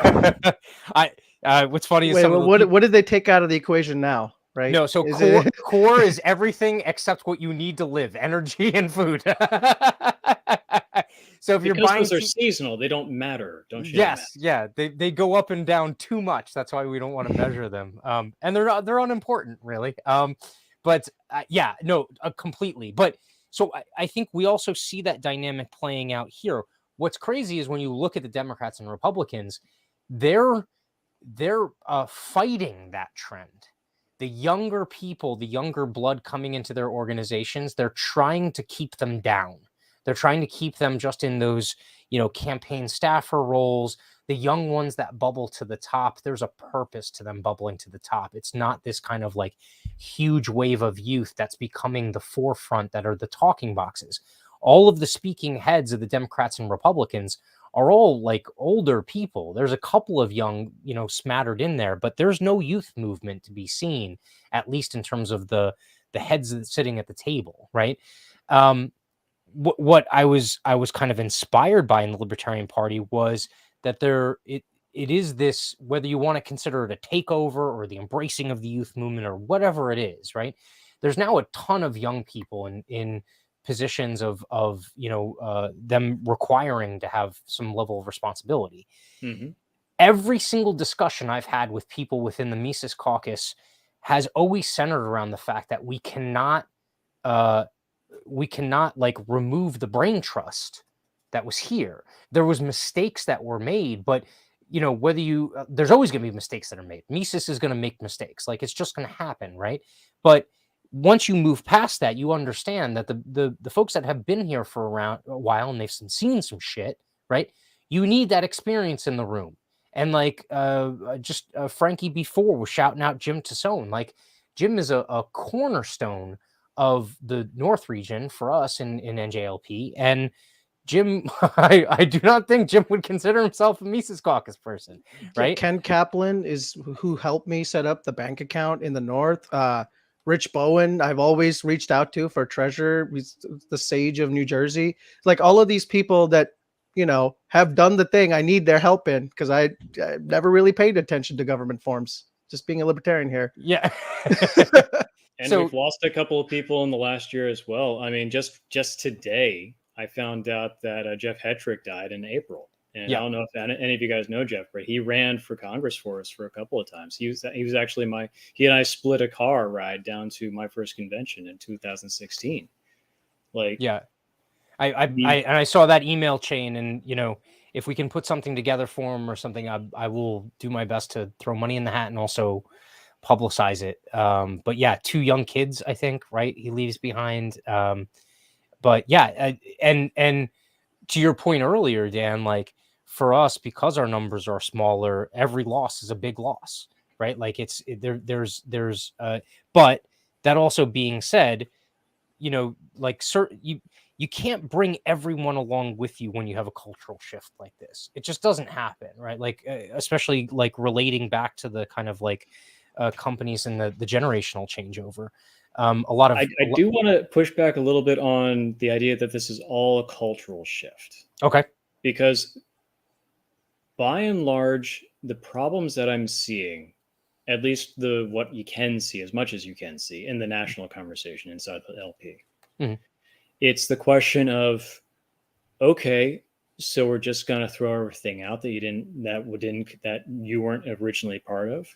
So in the mindset of people that were not part of the Mises Caucus going into the convention, they saw a group of incredibly new people that they don't know show up in the months and year beforehand, overwhelming various state conventions. Like in New Jersey, we knew all the people that came in. We knew it was going to be a certain percentage. We knew people were going to vote a certain way. There was no surprise. This was just the way the party was developing. Like, people in the Mises Caucus of New Jersey did the hard work of developing their counties and their region. And North especially was a good example of this. They came back from nothing to something. Fran is in the chat there. She did a good job. But other states just sort of bubbled up out of nowhere and surprised a lot of people. And then we come to convention and and this cohort of people have come with overwhelming numbers. and they're people that people don't have relationships with. They've already had contentious conventions, and they're voting out people that have been working for years to do good work for the party. And there's this sense of, well, it was used in very, very naked language of, oh, it's a clean sweep, it's a takeover, we're going to throw them out, we're going to fire the staff, et cetera, et cetera, et cetera. I've talked to staff members just like, I feel attacked for just doing my job. Like people in the staff, in national staff, were just feeling attacked for doing their job. And I'm vocal on Twitter now because beforehand I was just vocal in the background because I had that ability. And you see success stories like LPPA that had more than 180 libertarians elected, and now there's a split in the party. Like the people that had been working towards a gubernatorial race for 3 years didn't get approved by this mass of people that came in for the purpose of getting control at the national level. Well, the casualties were the state level candidates that had been working their asses off for years. They felt completely dismissed, and they went off and established the Keystone Party. And that emotional context, while not to the same extreme as it is in the LPPA, that's playing out throughout the nation. And it's only 2 weeks in. We got to remember this. It's only 2 weeks in. Right. Yeah. So I want to address some of that. So yes, I think I can't answer to every other state how they've handled it, but I think you would agree that in Jersey, the Mises Caucus people that showed up did work, like made themselves available at every meeting, and then organized an effort and won their elections, whatever. Absolutely. Right?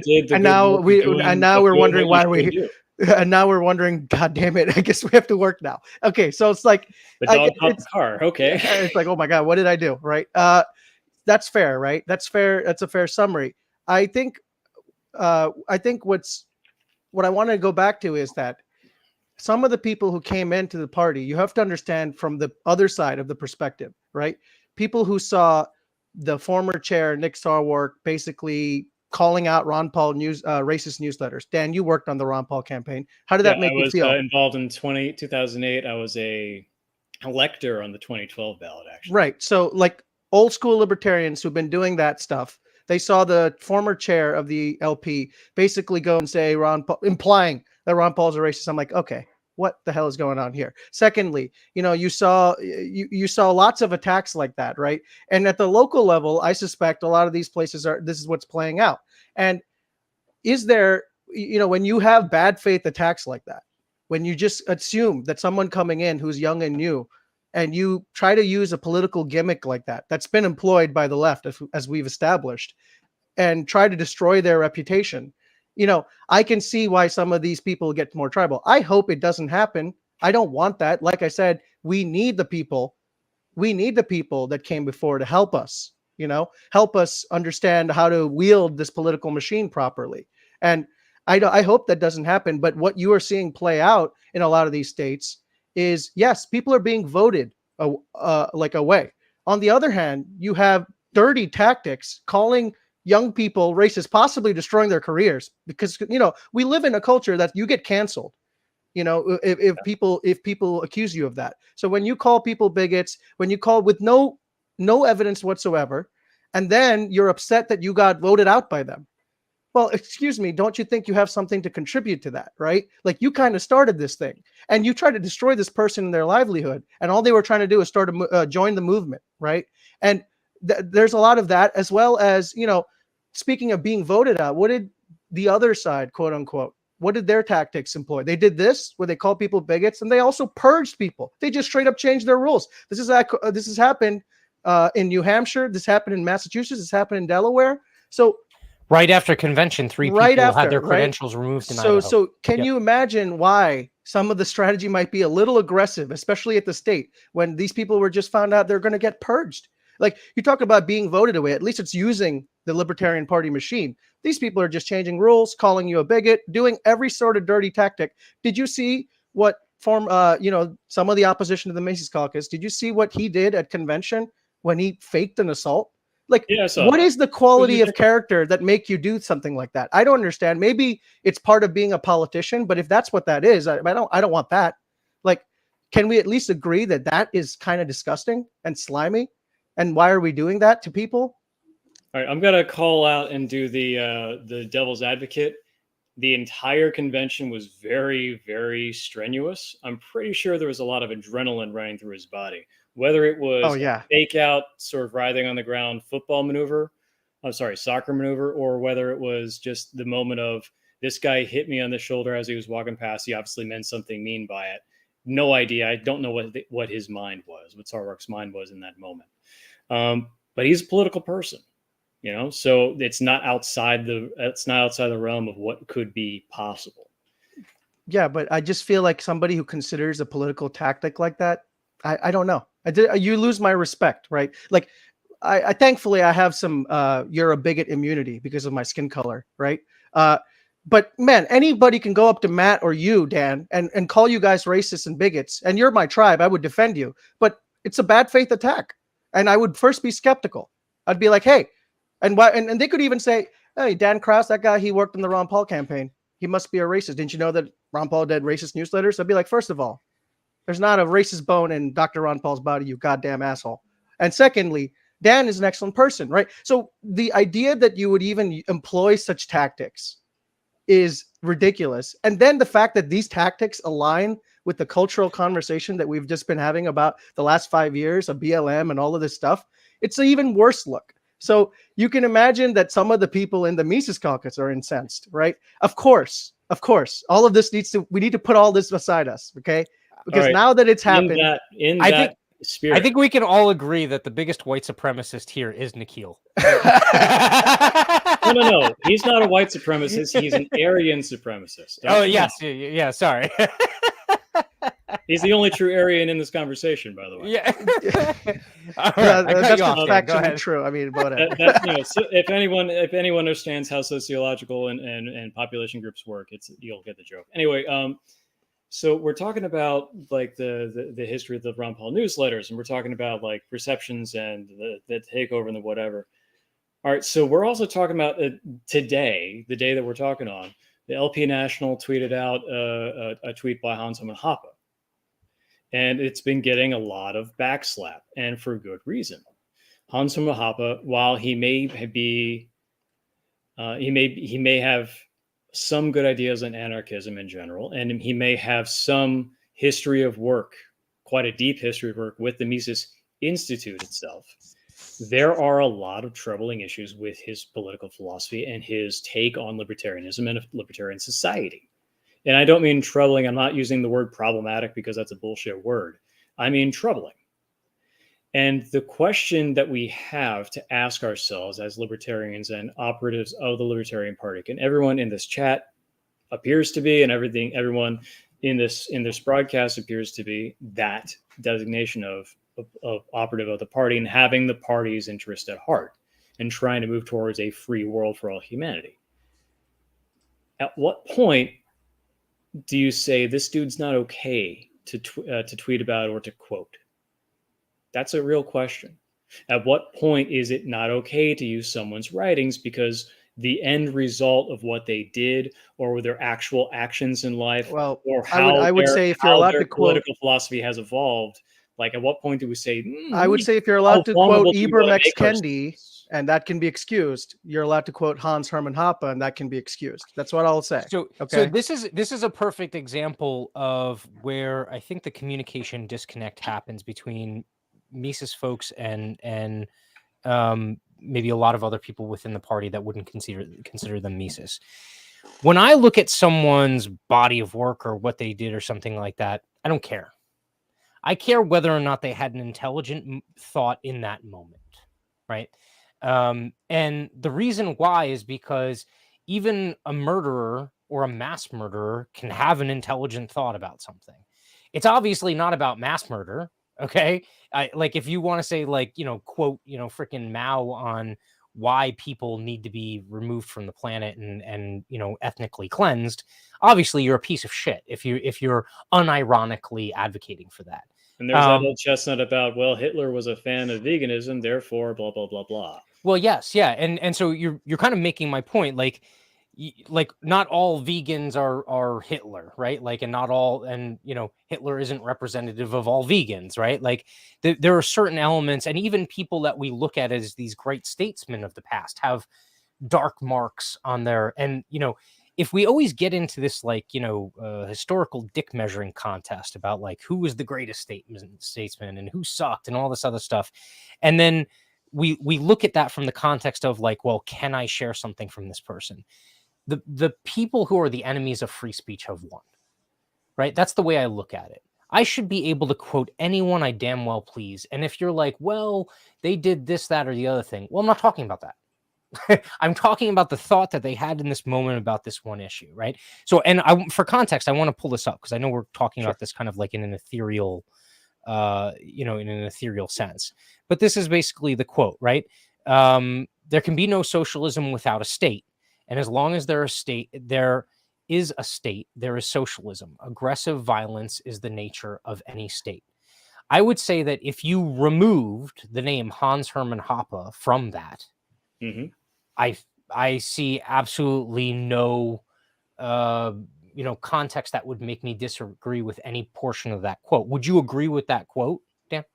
Yeah, that's a fine quote in and of itself. And it leads, this line of conversation leads to that interesting moment during the convention when Congressman Amash was talking, where he was literally just riffing off quotes of Mises and getting booed when he was riffing off quotes of Mises, like literally from his book Liberalism, which was written in the 1920s, if I'm getting the decade right. There were some people understood that there was no context given to those quotes, by the way. Yeah, there was no context. He was just riffing off quotes. And they were all like, if you actually look at the context of the quotes, they are all straight line analyses of freedom of the individual in society and how that operates and theories around it. And it's Mises. He's one of the founders of the Austrian School of Economics and Social Political Thought. You know what I mean? Mm-hmm. And that end argument that Amash was making was, if Mises isn't a libertarian enough, what the hell are we doing? We need to figure out a way for people to just be able to be libertarian.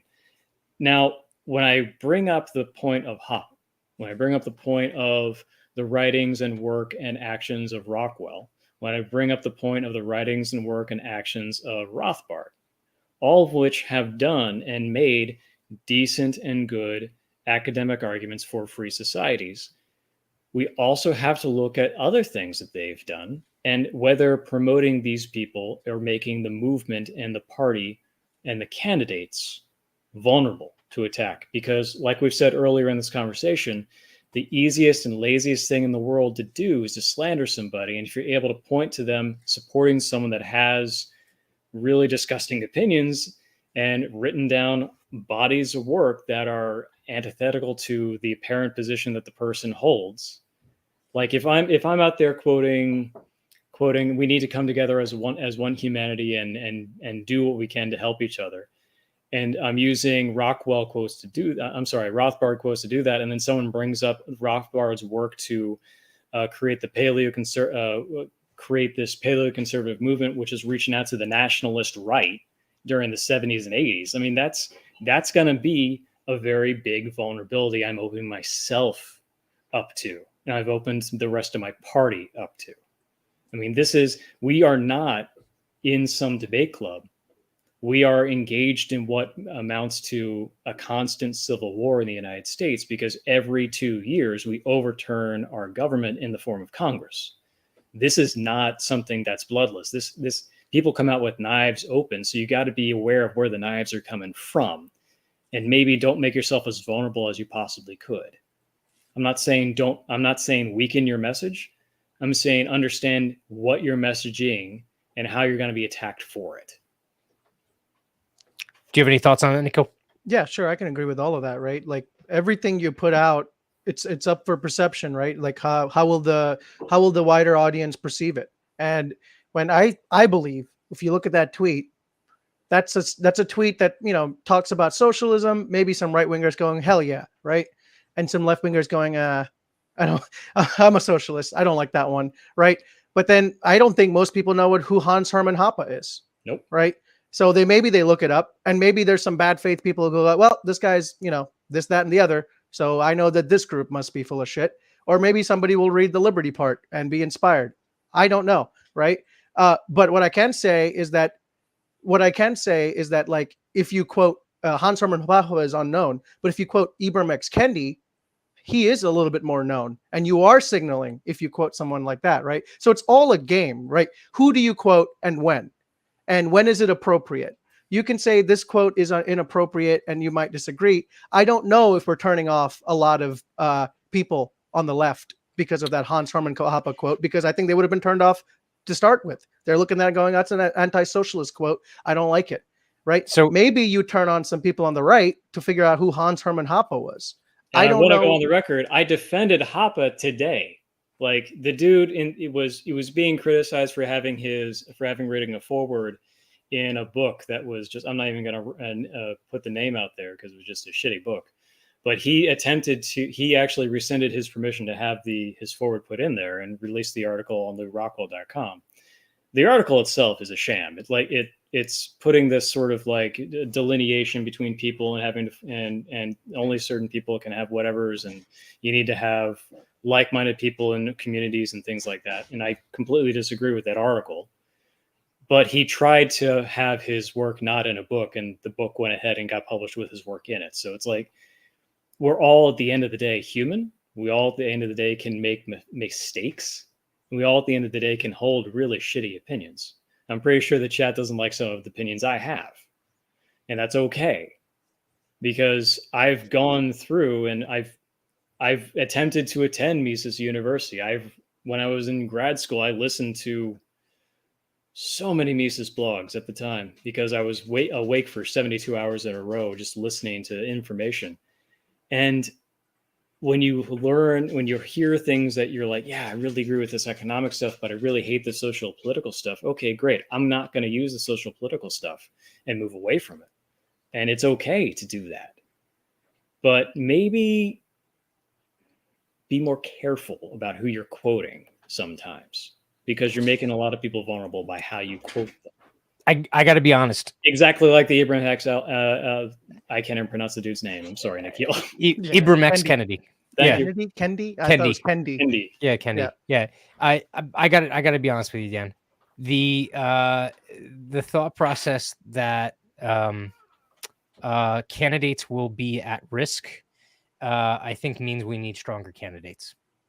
Because from that standpoint, if someone quotes whoever it is, and all of a sudden someone wants to smear them based off of, the party's support for a quote from whoever, they have to be strong enough to stand up and then just throw it right back in the person's face, right? Because how small-minded is it that people would look at a foreword written by someone like that, right, and then completely invalidate a body of work based off of it, or even just one quote or thought or passage or essay or something like that.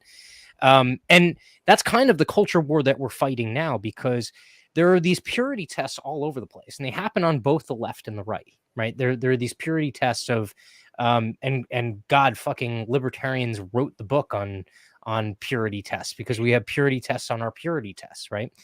I think the answer at the end of the day is we all know there's only one libertarian in this conversation, Matt. Yeah. Ron Paul. And it's none of us. It's ethereal. But here's the thing. That's actually an opportunity for us, because there are tons of people that right now that are sitting on that sidelines that are hungry for someone to see some, like, let me decode social media for you. When you put up a post like that and someone goes, oh yeah, well, but Hermann Hoppe wrote this foreword about something else. The appropriate response is, you're a fucking nerd. Shut up. That has nothing to do with what we're talking about right now. Right. And on social media world, that's acceptable. And it's also probably the appropriate response, because that person doesn't want to talk logically with you. They don't want to have a discourse. They want to undermine the credibility of the person that you're talking about, as far as whether or not that statement or thought makes sense in a free society or for individual freedom and rights, right? And that's the game that's played nowadays. It's, there are people that are constantly trying to attack you from a position that if you try and defend yourself, they will essentially tell you that you're not allowed to, or that defending yourself makes you an awful person, or all this other stuff. You can't defend that with logic, or at least not the logic that most people would think is logical. Okay. And there you go. That is the critical issue. Why are we using quotes as our main form of communication with the public? Why aren't we using our own words? We need stronger, like you said, stronger candidates. We need people like Spike Cohen that can speak for himself. Yeah. We need people that can have that originating idea and that speech and that thought, and not worry about trying to reference back to some other person. Why are we pitching our own ideas to some other person's position as opposed to our own? But that speaks to maybe just the failing of the execution of the Libertarian Party over the last couple of years, because quite frankly, Harry Brown quotes are fantastic on many issues, right? Tons of former candidates or even people that never really got a chance to run but ran as potential candidates had amazing things to say about various elements of, whether it be the security and the deep state that we talk about, whether it be the monetary system, all of these things are valid, which I agree with you. And I think, but I also think that to Nikhil's point, like, why not both, right? Like, there's going to be some things that we can smatter in there that are these, kind of classical libertarian thinkers. But I would agree with you that we do have to kind of break free from the chains of, most people in the Mises Caucus, when someone's like, they're talking about some issue and like someone's like, have you read such and such? And they're like, nerd, stop talking about books. Like, like they're trying to talk about the actual legitimacy of the thought or the underlying thing, or just like, look at what you're saying and look at how things are playing out. You're wrong. Like it's just evident, right? Like it's natural law that what you're saying is incorrect, right? Anyone who's charging Putin with worldwide inflation is obviously wrong. Oh yeah, you don't need to read Soul. You don't need to read freaking economics in one lesson to understand that. Okay, what you just have to do is look around you and be like, yeah, Ukraine makes a bunch of wheat. Okay, so wheat prices are high.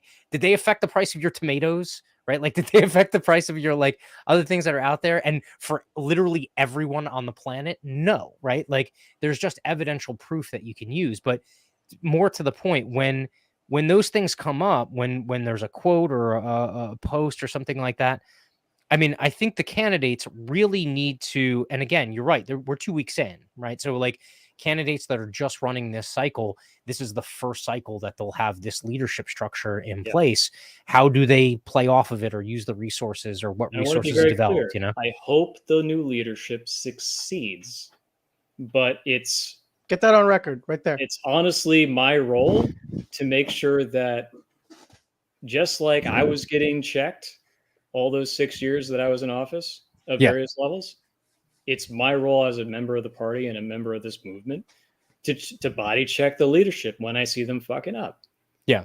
And honestly, I was hoping that there'd be a little more fire to the LP's messaging in the first 2 weeks. It's been kind of middle of the road libertarian stuff. And then they throw in some quotes that are easily like attacked. And so if I can attack my friends and hopefully help them learn that how easy it is to attack them with the way that they're operating, maybe they'll get better, so that when the actual evil people are coming after them, they're a little more prepared. Because it's if I'm just some guy on Twitter with 2 thumbs and can't spell well, I'm able to like get to a point where I'm annoying enough that I'm now blocked by the LP Mises Caucus official Twitter within 3 days of asking questions. Maybe we got to up our game a little bit rhetorically, in a way that's a little more durable. I'm going to say, I think you have to be a little humble, Dan. I don't know how to do Twitter. You don't know how to do Twitter. I don't know how to do Twitter. So the people who run the national Twitter now is Dave Smith, who has more followers than the national Twitter. I'm going to leave it to him to decide how to run Twitter. I'm not saying that every tweet's going to be a hit. No, but I don't know how this thing works. I'm going to leave it to my betters on that front. I don't really get it. I really don't. But apparently it lands him Joe Rogan interviews where he can talk about Yemen. So I don't care, I guess. Right. So there's a shock jock element to it that these edgelords are using right now. I don't get it. I wouldn't go about it that way. I actually escaped all of that. Like I used to post in toxic forums, back in the day. And I'm like, why am I doing this? This is like bad for my life. I'm just were you leaving hanging it. on something awful back in the day? Maybe I hacked down a site called 4chan or something, like whatever. Maybe there's a whole generation of people who grew up on that. And maybe that site used to be like number 46 on the Alexa rankings. And all those people have that sense of humor. And maybe that's why we're all allergic to this woke shit. Maybe. I don't know. But all I'm saying is like, I left that. I don't do that anymore. I haven't done that in years. I just don't care for it. I'm just trying to improve my life in other ways. Right. But hey, if drawing some negative attention means you get on a platform, forget being on MSNBC or other CNN or those failing platforms, but a platform. Wait, you mean the biggest platforms like Joe Rogan and all that? I have no problem with it. Like, it's just, okay, so they quoted someone that you might disagree with. Maybe that's fair. I don't know. You can have a complaint. I don't think they're screwing up yet. I hope everything comes out all right. And I'm just really, really hopeful and optimistic that in 2024 you get a real good libertarian candidate, and they'll probably be ignored by the media, like we always do, right? But we've made enough moves, or at least signaled enough in the right way, so that we can do the podcast tour and influence people. And what they're like, people are just listening to podcasts all day. If we can just get on enough of those, and somebody's talking about liberty, and maybe, and the people I think that are most suited to be on those podcasts, just from the numbers, is that people who are already successful. They're fearless. They're unafraid with their messaging. And if some of those people get on those podcasts and remain fearless and are not cowed by the political specter of it all, because as you mentioned, you can be attacked for anything, right? Once you're in the politics realm. Yeah. But if they're not they will cowed, attack you for anything. Oh yeah. And if they're not cowed and they're Teflon, like Trump was, where he didn't get cowed, and if they just stick to not to, wall or whatever, or some dumb shit like that, but actual libertarian stuff, if they're not cowed and keep that message going, maybe there's a chance to wake up a lot more people, right? And that's what I'm hoping for. I hope whoever the, libertarian, and this is the primary difference probably, I hope that whoever the candidate is, they get up on Joe Rogan and they call Trump a pussy, And instead of saying the word coward, like most politicians would, my opponent is a coward. No, I hope they call him a pussy. I hope they call him a failure. I hope they antagonize him. And I hope they antagonize Kamala or Joe Biden, whoever they are, right? And I'm not saying, would I speak to someone like that? Would I speak to a Democrat voter antagonizing whoever they're voting for? Absolutely not. In person? No. But this is a different game, right? You're on the podcast realm. You're trying to get some views. And who am I to judge? Maybe my instinct is saying that doesn't work, but God damn it, I'm wrong, because all those people are on and it is working for them. And I was like, well, hopefully they're using the political machine in the right way to do that.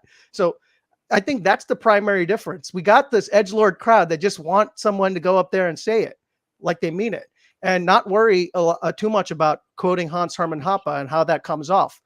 Maybe you'll have to defend the tweet in a 3-hour podcast, but that's a good realm to defend it instead of on the Twitter. I honestly feel a lot better about some of the larger population of the tweeting and the social media and the rest of it that's happening, if it didn't sound so goddamn Republican all the damn time. Like a lot of the stuff that you see coming out of the Mises aligned crowd. I'm not saying all Mises members, I'm not saying that, but Mises aligned people. They don't even need to be actual members of the Mises caucus. You could easily transplant it to, some local Republican group or local Republican candidate, and it would make absolute sense coming out of that person's mouth. Like, if we're going to be libertarians, if we're going to be people that have no problem eliminating the concept of the corporate state and eliminating the concept of a corporation in general, if we're going to be okay with the idea of radical arming the American population so that anyone at any time has the immediate access to the means to defend themselves and their families and their communities, if we're going to be okay with like the deep sort of Spike Cohen absolute volunteerist action, or some, Matt, you were talking about your agorist friends and going down that route, and some of the other gray market stuff and some of the black market stuff, if it's still illegal, if we're to kind of go down this route of like the actual libertarian thought and philosophy and like moving towards a world where we don't need borders anymore because we have a peaceful and free society already. What the fuck do we need a state for anymore? But we want that as the goal, where there's no need for a state, period. Oh, it's so quaint and antiquated. Those people in the past with their states, how cute. We want that.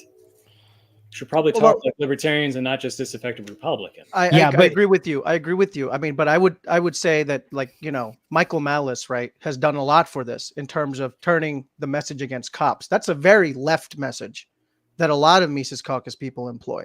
Like the idea that cops are out to help you, and you know, using this shooting, for example, like seeing what happened there. I think it just goes more to see that like conservatives are now going, well, I guess the cops weren't on our side during COVID or anytime.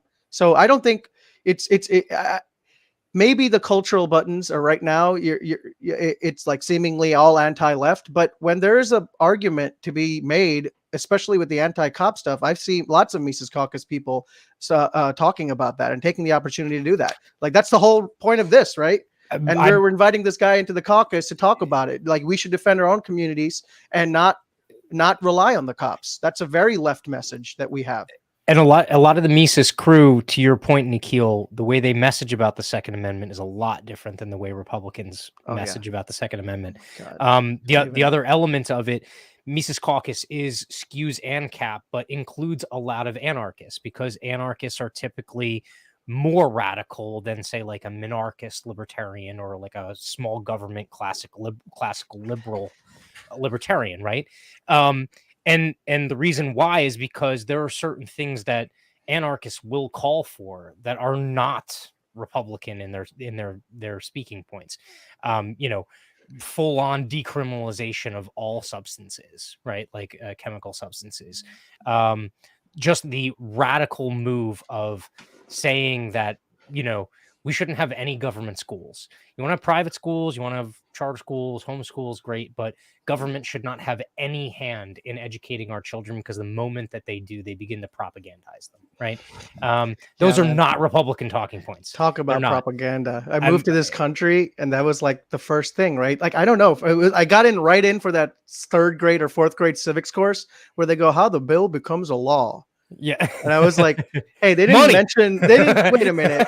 During all of this lesson, they never mentioned the whole like lobbyists writing it and the, you know, donating to all this. I'm like, this is not how a bill becomes a law. This is all bullshit. Yeah. And quite frankly, the complete destruction of the legislative process at the national and the state level also speaks to the fact that there's not very many groups out there that can offer a solution. Even the Republicans will try and tell you that the solution is just trying to change the deck chairs on the Titanic. It's not. The solution is getting local. It's getting, you know, I will literally,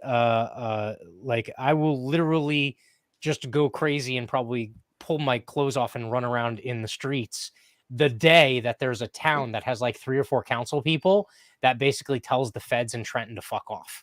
Like that day would be. You got a couple of good people in Jersey. Dan Francisco, while being a Republican, is good for that kind of thing. Dan is a black flag waving Republican, which, by the way, is also another point that I wanted to raise.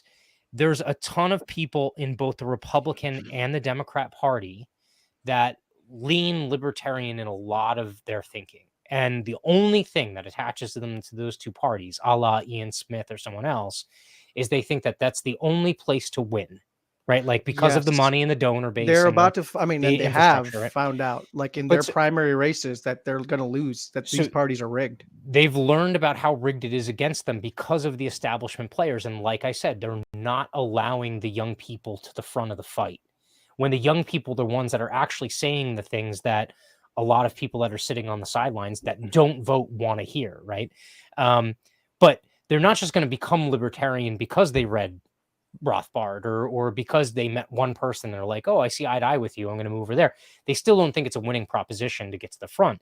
But as they become more and more disaffected, we're going to be able to recruit them because we're building the infrastructure on this side using a lot of that very kind of like, you know, in your face messaging, because it's bringing in a lot of motivated people.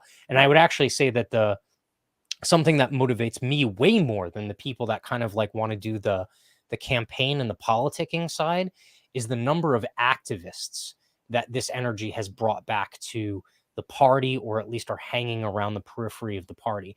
I mean, the fact that we got over 100 people to that Freedom Fest in the end of April is a huge testament, because maybe only, what would you say, Nikhil, like 30% of them were like, libertarian people. And then There's a lot of Bill Spady of people, there was and a I bunch of hope Bill Spady, a if they lot of talk to me, Ian. they got some shocks. Yeah.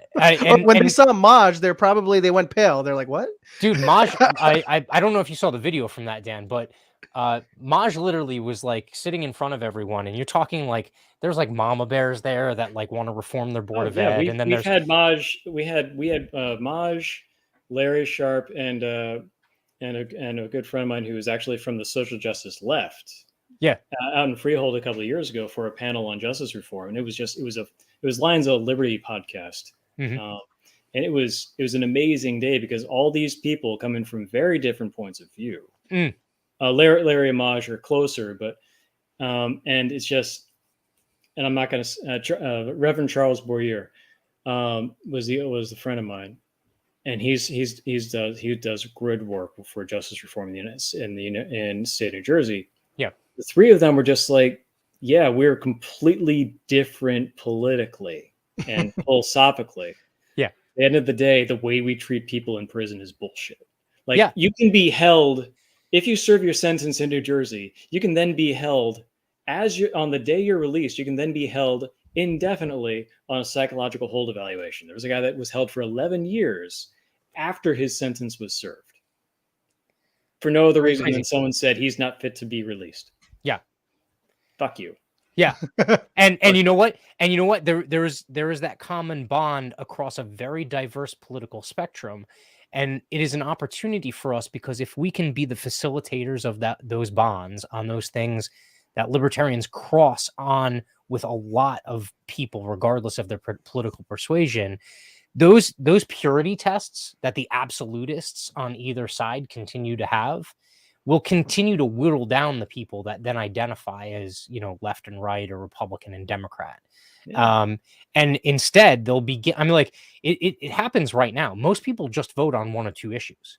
They're one or two issue voters, the vast majority of them. And so the gold is the ability to message to people in a very forceful, positive way, right? That we stand for you in this arena, whether it be medical freedom, Second Amendment, drug legalization, whatever, taxes, monetary policy, all of these things. Whatever the one or two things is that you're really interested in, we need to be hitting that really hard and building those alliances across those political spectrums.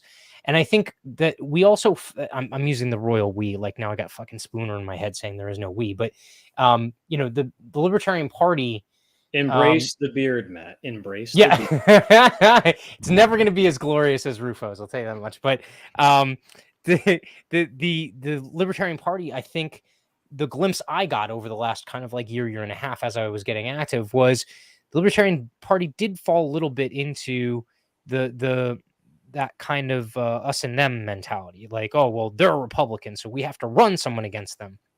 And I don't think that that's necessarily the thinking. If you're running someone to preserve ballot access or increase brand recognition and stuff like that, I get it. That makes sense, right? But it was almost as if there was this kind of like, an us and them mentality where it's like, oh, well, because they're Republican, we can't say we agree with them on something, or because they're Democrat, we have to fight with them, even though we have some common ground on these different issues. And so there was definitely this like I would call too political of a feel, to the Libertarian Party and how it was kind of like, picking and choosing the direction it was going in. And I don't think anyone was advocating for the Libertarian Party, or specifically the New Jersey Party, to like endorse a candidate from another party. Well, but legally speaking, New Jersey Party can't. Yeah, I know, but there was almost like this kind of like this opposite effect where it was like, immediately the person has like a different label on them. It even happened to like, I mean, most of the Mises people weren't really enthused about Greg being the gubernatorial candidate, right?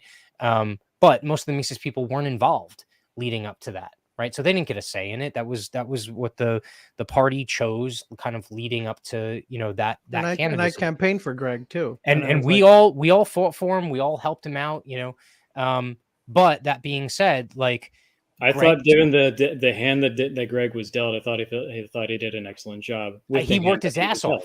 He worked his ass off, and in a party of a lot of people that have good ideas but don't do much work, there you go. In a party that has a bunch of people that have a lot of good ideas, but then very often they don't follow through on them. They're like, I have a great idea, you go do it, right? Like Greg hustled his ass off. Like, it wasn't just a great idea he had to run. Like, he hustled his ass off. He showed up and did it. Now, a lot of people on the Mises Caucus didn't necessarily align with him on a lot of his talking points. And then I think what was ironic was this is kind of like enigmatic or not enigmatic, symbolic of some of the issues that we face, is like Greg didn't really align with a lot of the Mises points on some things like policing or drug war and stuff like that. We kind of like wore him down a little bit in terms of like the messaging, but then he did choose to then try and venture onto the Republican ticket in order to, kind of leverage that infrastructure.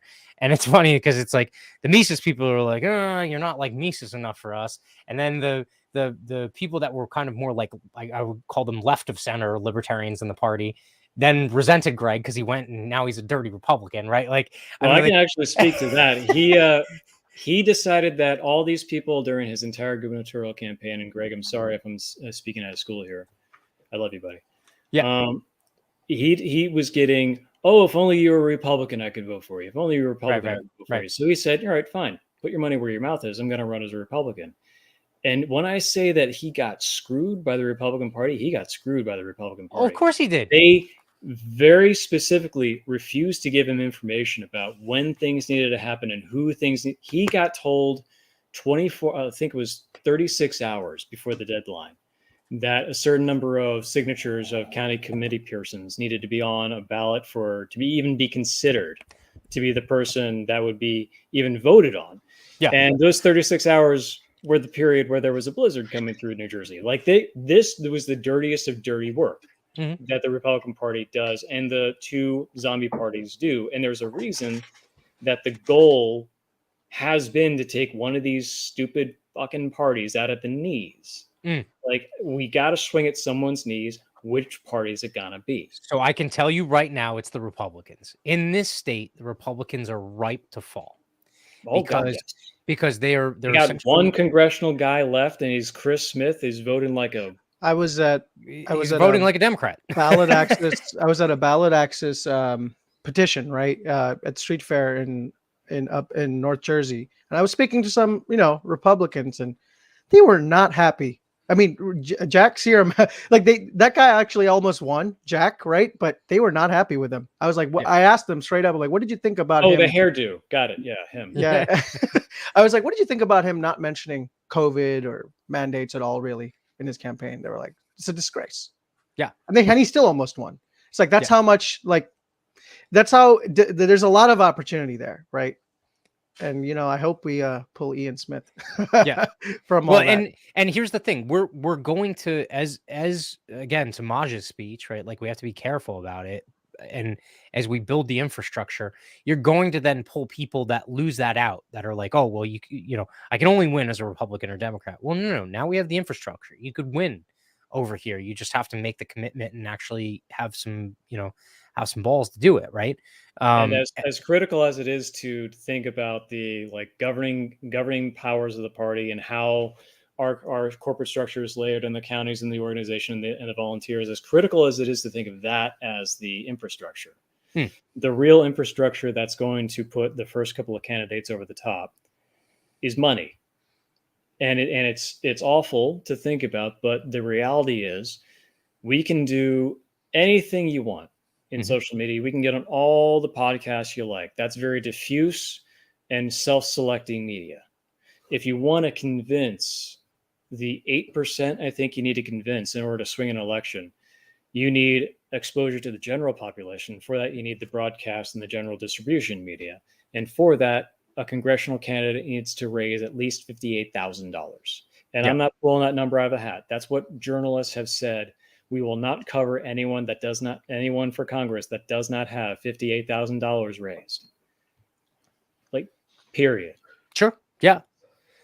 But so that will get there, right? Like once the platform is there of specifically the boots on the ground, and the activism piece is a big component of it, because you end up generating, press coverage for basically free. But if you can get a couple of activism. township positions, if you can get a mayorship or two and Well, it's show also true. good work, suddenly the perception starts to shift. And the donors start to be like, oh, okay, this party actually has some potential to do good work and maybe has some influence. Well, again, even to that point, you only need $5 or $10,000 to win a committee position or a council position in most towns. It's dead cheap. I got 2,000 households in my town. Yeah, it'd be damn cheap to walk around my town. Let's just get four people on a council. Let's get 4 people on a council to essentially pass an ordinance that says Trenton and DC have no dominion over what happens in our town limits. And if we show that, and if we demonstrate that we have an infrastructure to do that for a couple of things, we might attract someone like Ian Smith who comes with money, and he might get on Bill Spadia's show and talked about how the Republicans screwed him over and played every dirty trick, and their libertarians embraced him. And that's Bill Spadia's audience. And I'm speaking to Nikhil as the current chair of the party. When you start to have success at the local level and you have people that are elected, asked down in the seat of power at a township level, don't do what the only elected libertarian in New Jersey did. I forget his name. He was elected out in Warren County to a mayorship, and he decided that in order to save money, he's going to turn off the streetlights at 9:00. Yeah. Talk about not reading the room. I was in a Twitter fight with Jeremy Kaufman up in New Hampshire earlier today, and his immediate swing was let's go ahead and just repeal the Equal Rights Amendment. I'm like, okay, that's a pretty deep swing to go for off the top of your fucking head. Let's talk about justice reform. Let's talk about taxes. I just want, once again, Dan, I would highly recommend. I've seen your tweet storms recently. Just take everything you see on Twitter with a grain of salt. I honestly think it's some algorithm people that like these people who understand algorithms, who understand crazy messaging. They just do this all the time. I don't get it. Let's not go to let's repeal the equal rights, the Civil Rights Amendment, the Civil Rights Act as the first thing you do. That's ridiculous. Let's deal with actual real people problems, and then deal with the fact that intelligentsia and the ivory towers are consuming themselves. Let's stick with the end the wars and audit the Fed. Let's stop killing people, and then we'll deal with No, and what's funny is you're almost kind of validating Jeremy's thought process, by the way. So that line of logic that you went through by declaring that war is fabulous. No. So the thought process that you just went through is one that he is gunning for, right? But some people are going to be able to make that connection and some people aren't, right? And so Jeremy's also infamous for, the age of consent, as far as child labor laws, right? Like, and things like that, and posting that stuff. Jeremy is, again, I have to impress upon people that might watch this recording that are not, very avid social media users or not part of the younger generation, that they just don't get it, or they see it and it doesn't register to them. The shock value of those things have intelligence behind them. They have a very deep intelligence. If you haven't already, I would read Michael Malice's The New Right, because Michael Malice goes in depth with this. And there's a lot of people that are basically his disciples and some other people that he references in the book, their disciples, about how they go about this. The thought process that you just went through is something that Jeremy's banking on. He goes to the most facetious extent to be like, let's get rid of this one because it's the most ridiculous thing, right? And or it's the most ridiculous thing to talk about getting rid of, right? When truthfully, he can then have a discourse with someone, especially if he meets them in person or maybe separately online, where they're like, that's the most ridiculous thing I ever heard. And he goes, you're exactly right. Now let's talk about some important shit that you're not thinking about. because it's neutralizing. Again, talking about equal rights amendment, talking about, women's suffrage, talking about child labor laws. All of those things seem like ridiculous things to go after. And it's true. But the problem is that that's basically what's being leveraged against us most days, right? Like what's leveraged against us is things that most people agree on anyway, right? Like, how dare you not think that people should be treated with respect, right? Like, and not, that you should treat, a black person different than you treat a white person. Dude, there's like literally 0.5%, if that, of the population thinks that someone should be treated differently because of the color of their skin. Like that is such a minority position, and yet it gets blown up to this ridiculous thing. So someone like Jeremy, when he's messaging online, he's trying to essentially undermine the credibility of someone then trying to use that line of logic, if that makes sense. He's trying to I would be willing play to the go clown. along. I understand the theory that you're putting forth, but I would be willing to go along with it. But the follow through, we're not. If that's the theory, if that's the working and operating idea, the follow through isn't there on that. Oh, the follow through in terms of making the connection for you? The follow through in terms of making the connection at all in the wider media, or even in the self-selecting bubble that we all exist in, depending on the algorithms take on our interactions online. Yeah. It's the end of the day. We can go ahead and put out any extreme position that you like. You can. I have gone off and done Twitter storms. I have gone off in the last couple of weeks. I have had my own positions on Facebook when I still used it. And you have these extreme positions. You talk about stuff. You try to make your point. But at the end of the day, you're not going to be able to ever convince anyone. People convince themselves. So yeah, but you also have to realize that prevents someone from thinking that you might have a point, or makes them like just reject you immediately. That's but again, that's the problem. Jeremy's not trying to convert you. He doesn't give a shit about you. Like, it sounds awful to say, but like the fact that he's interacting with you, he really doesn't care about you. He knows he's not going to. I have no doubt. Right. What he cares about is that there's going to be people who are onlooking that follow him, that they connect those dots. Well, or they see those things, right? Like, I think it's also kind of awful because, not awful, but I'm like, some people would look at it as awful, but there are these people, like Michael Malice does it all the time. He uses people as an example, and he uses them as an example and pokes fun at their logic. And he's not intending to, like, laugh at the person and be like, haha, you're a piece of shit. What he's trying to do is he's trying to poke a hole in their logic, like, and call their logic a piece of shit. And I'm doing the exact same thing with my recent activity on Twitter. It's like, you are saying these things. Hey, look, this is the logical end game of what occurs. Yeah, but you're trying to use logic. There's a different line of logic that's happening online, which is what I'm saying. This is I feel like again, I don't know, but I feel like it's like, here's the formula to most like people trying to start a podcast or do something in the libertarian world now. They say edgelord stuff online. Grow a beard. Yeah, so it's like they say edgelord stuff online, it gets them some few followers, and then they're like, okay, I hope Tim Pool invites me. because I said some edgelord stuff, it might draw the attention of someone, maybe negatively, and then someone tuned in and be like, hey, what did that guy who said that ridiculous thing, like, what did he say? He's on a podcast.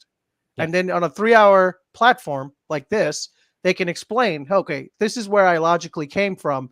This is where the position is. But of course, this is not the first thing I'd do.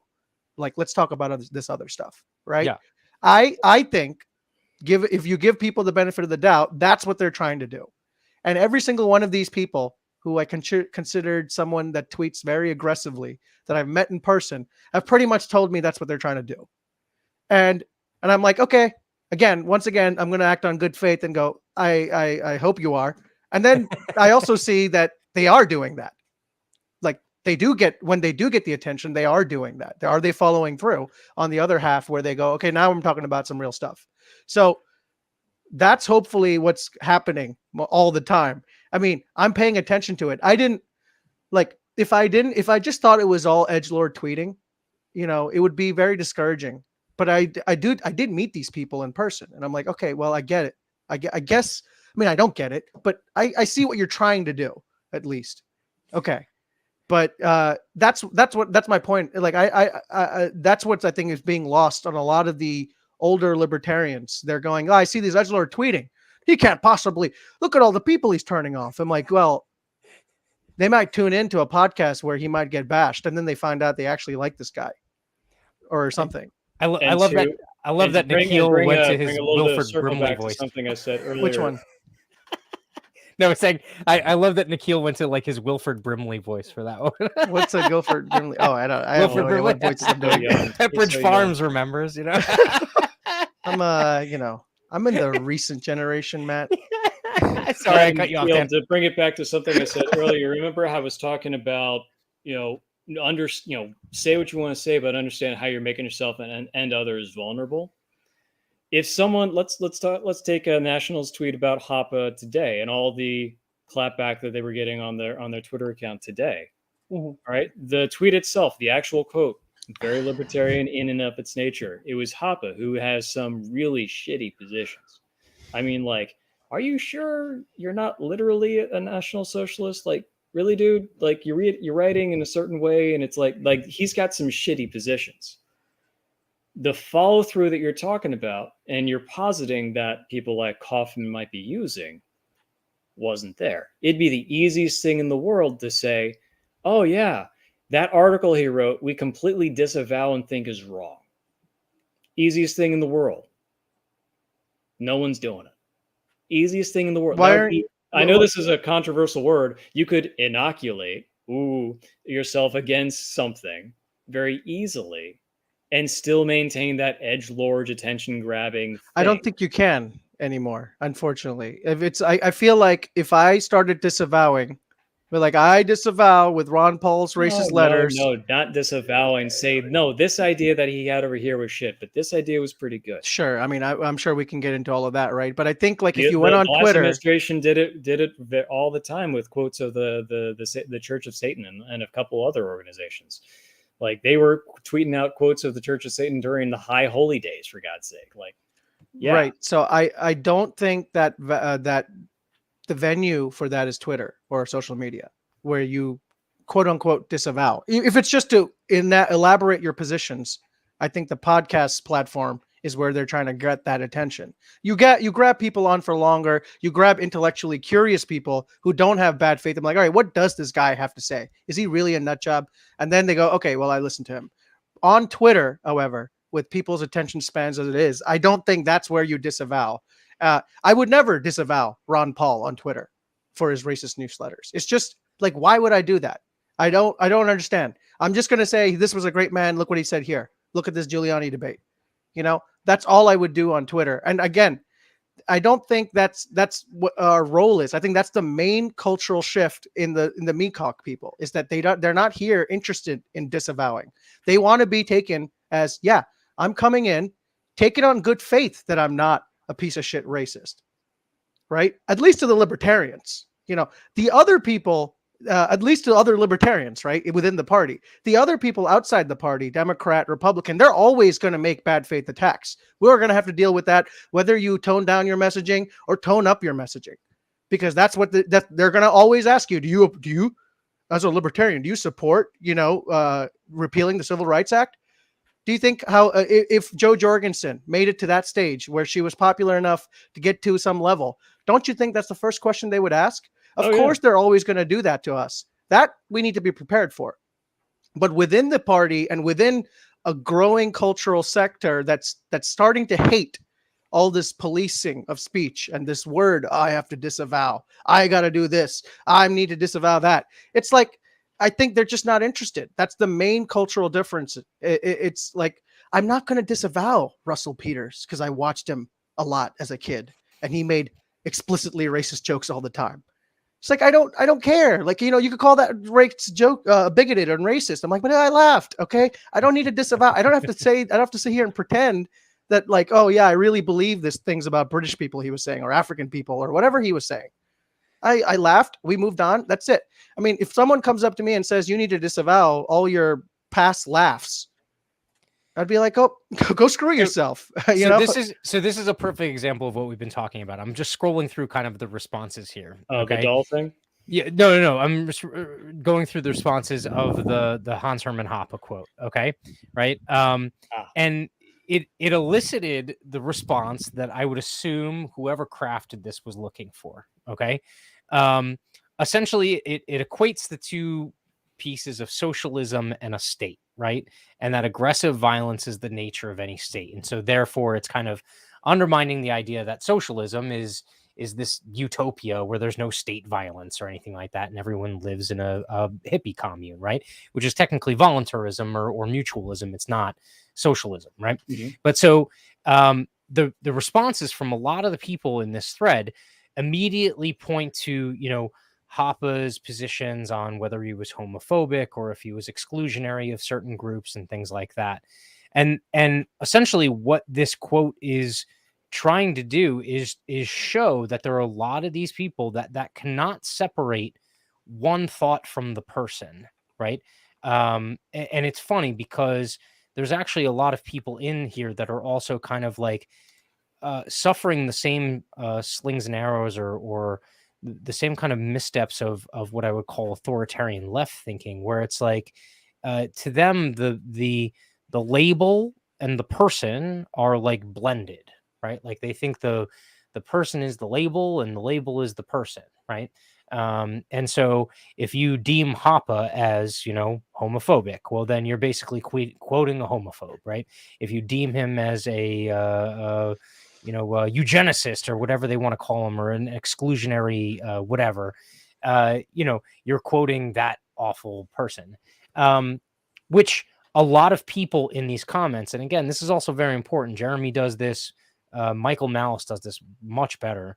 The wolf pack, the mob that then comes to kind of duke it out in the comments, they're the ones that do the dirty work for you, right? So like I'm looking at a lot of these responses and it's not LNC responding. LNC got the engagement it wanted from this post. And then there's tons of people in the bottom that are basically talking about, what I just talked about. And then there's other people that are essentially trying to advocate for, well, just because he's wrong in other places doesn't mean he's wrong here. So like I'm just looking at a quote tweet now. Quoting would give one good thing someone said is an endorsement of everything that they said. Openness to all ideas and discussing them permits the best way forward to emerge. When did libertarians start engaging in this stupid commie cancel culture nonsense, right?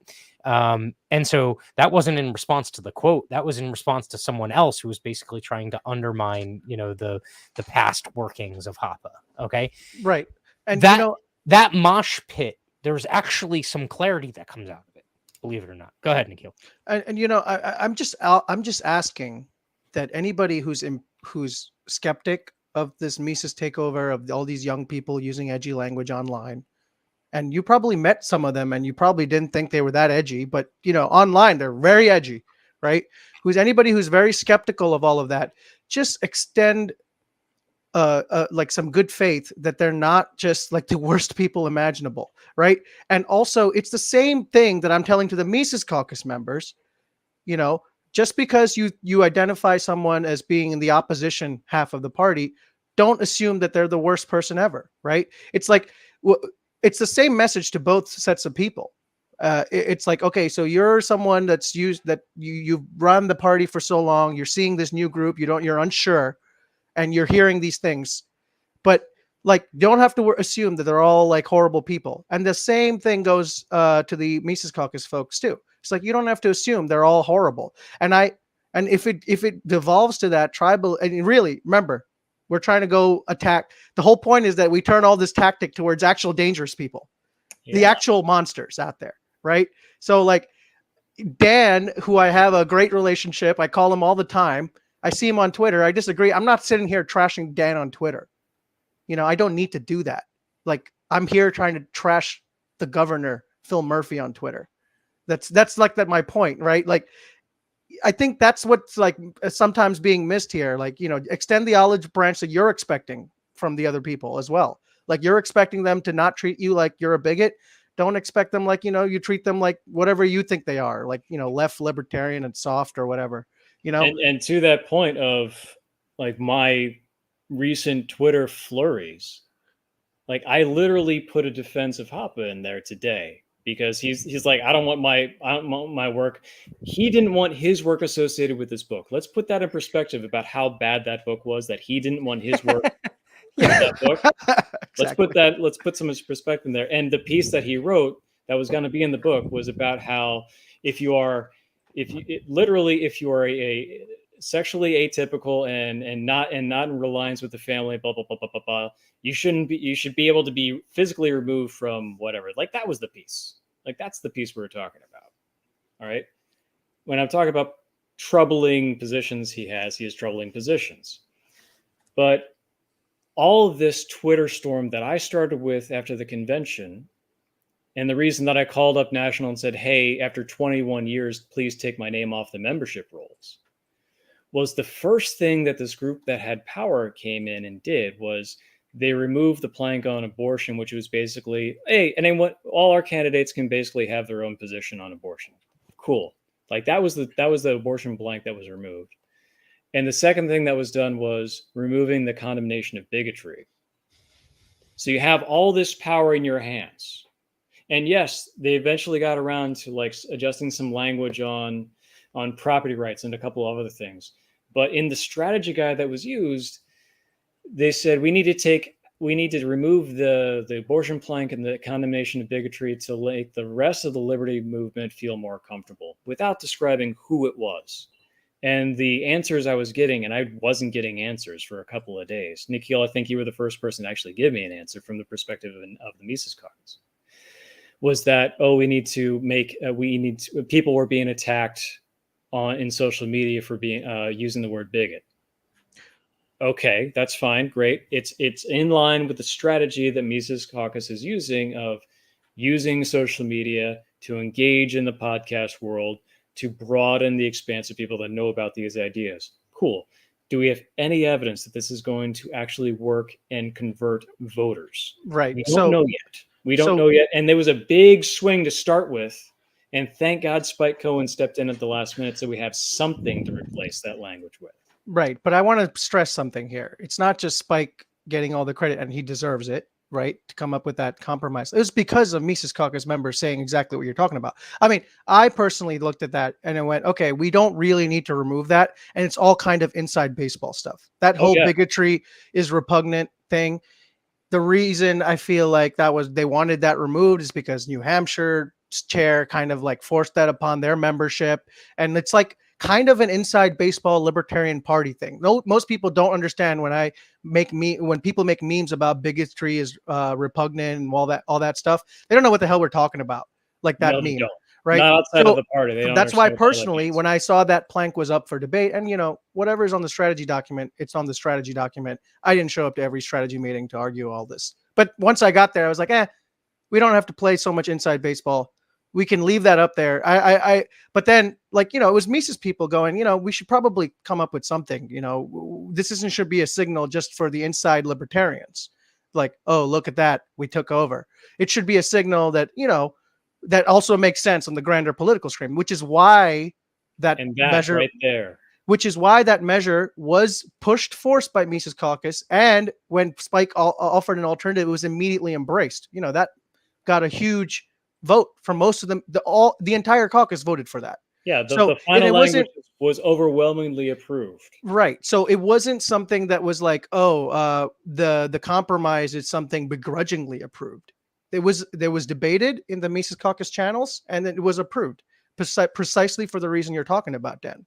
And it's not because they're unaware that, like, oh yeah, what are we signaling here to the wider audience, right? So I think that's why there's a good chance of success when people, or I'm hoping that there's a good chance of success, that the younger people in the Mises Caucus are listening to reasonable voices like Spike, are listening to people who are actually trying to help them out instead of just calling them bigots. If you make those two steps, to like, oh, you've shown some degree of success. It's like, hey, listen, I've been in the Libertarian Party. Here's what I've done. I can show you a few things.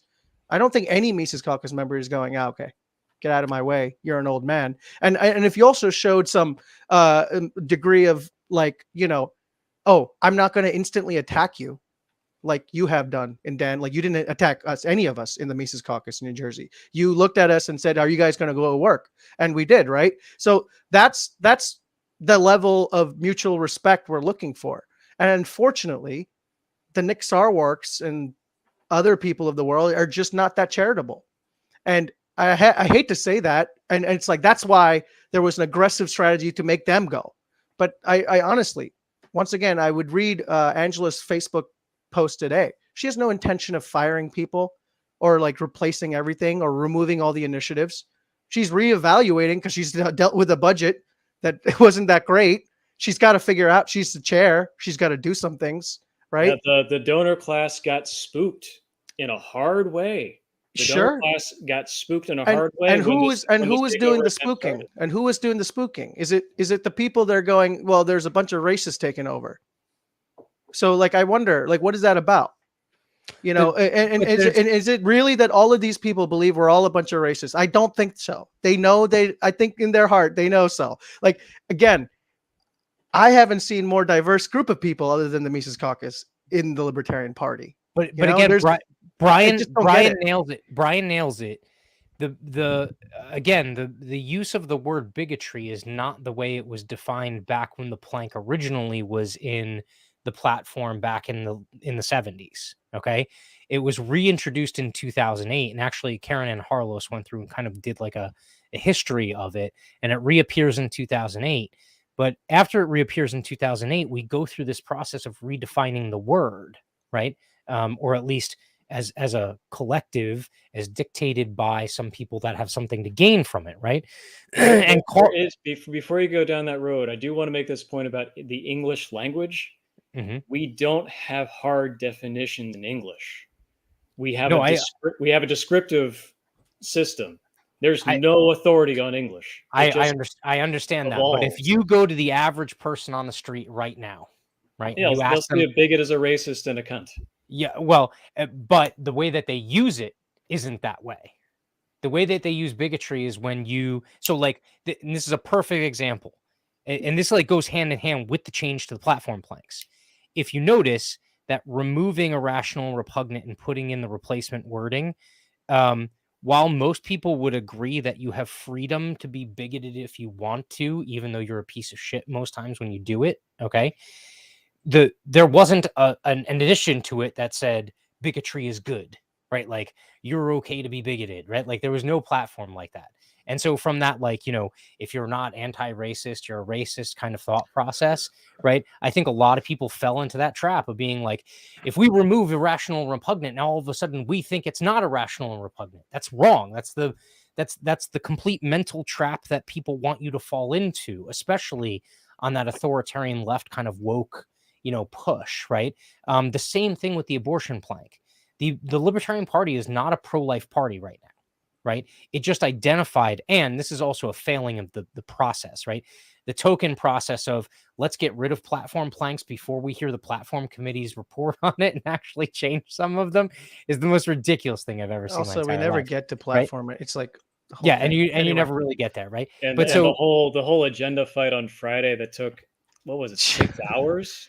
Which by the way, that was mild. You want to talk about parliamentary tricks. That was specifically calculated by Mises because they knew that if all the elections were pushed to the end, that they wouldn't happen, right? And so they knew that parliamentary procedure and brinksmanship was going to be at play. And you saw it. Even having the agenda changed then resulted in, you know, a lot of these, like, you know, requests for ridiculous stays of time and breaks and pushing things and moving things around. It was all this just kind of, you know, back and forth, this like diversionary tactics and stuff, right? But from the more philosophical standpoint, right? Anyone who's like, oh, this is now a right-wing pro-life party, that's not true at all. It is a party that doesn't have, hold on a second. My cat's knocking a knife off the table. Yeah. Talk about pro-life. We need to be pro-life and save a cat's life here. Am I explaining that correctly though, Nikhil? It's yeah, I mean, I would say, like, I mean, the idea that like the MECOG takeover signals a right-wing culture shift, I think it's more like I don't care about tweets culture shift, maybe, but also like, I don't know if you ever been to any of these libertarian events. The Meacocks are not right wing conservative. Yeah. They're like these pro weed smoking. There's some very left element there. They don't care. They hate the cops.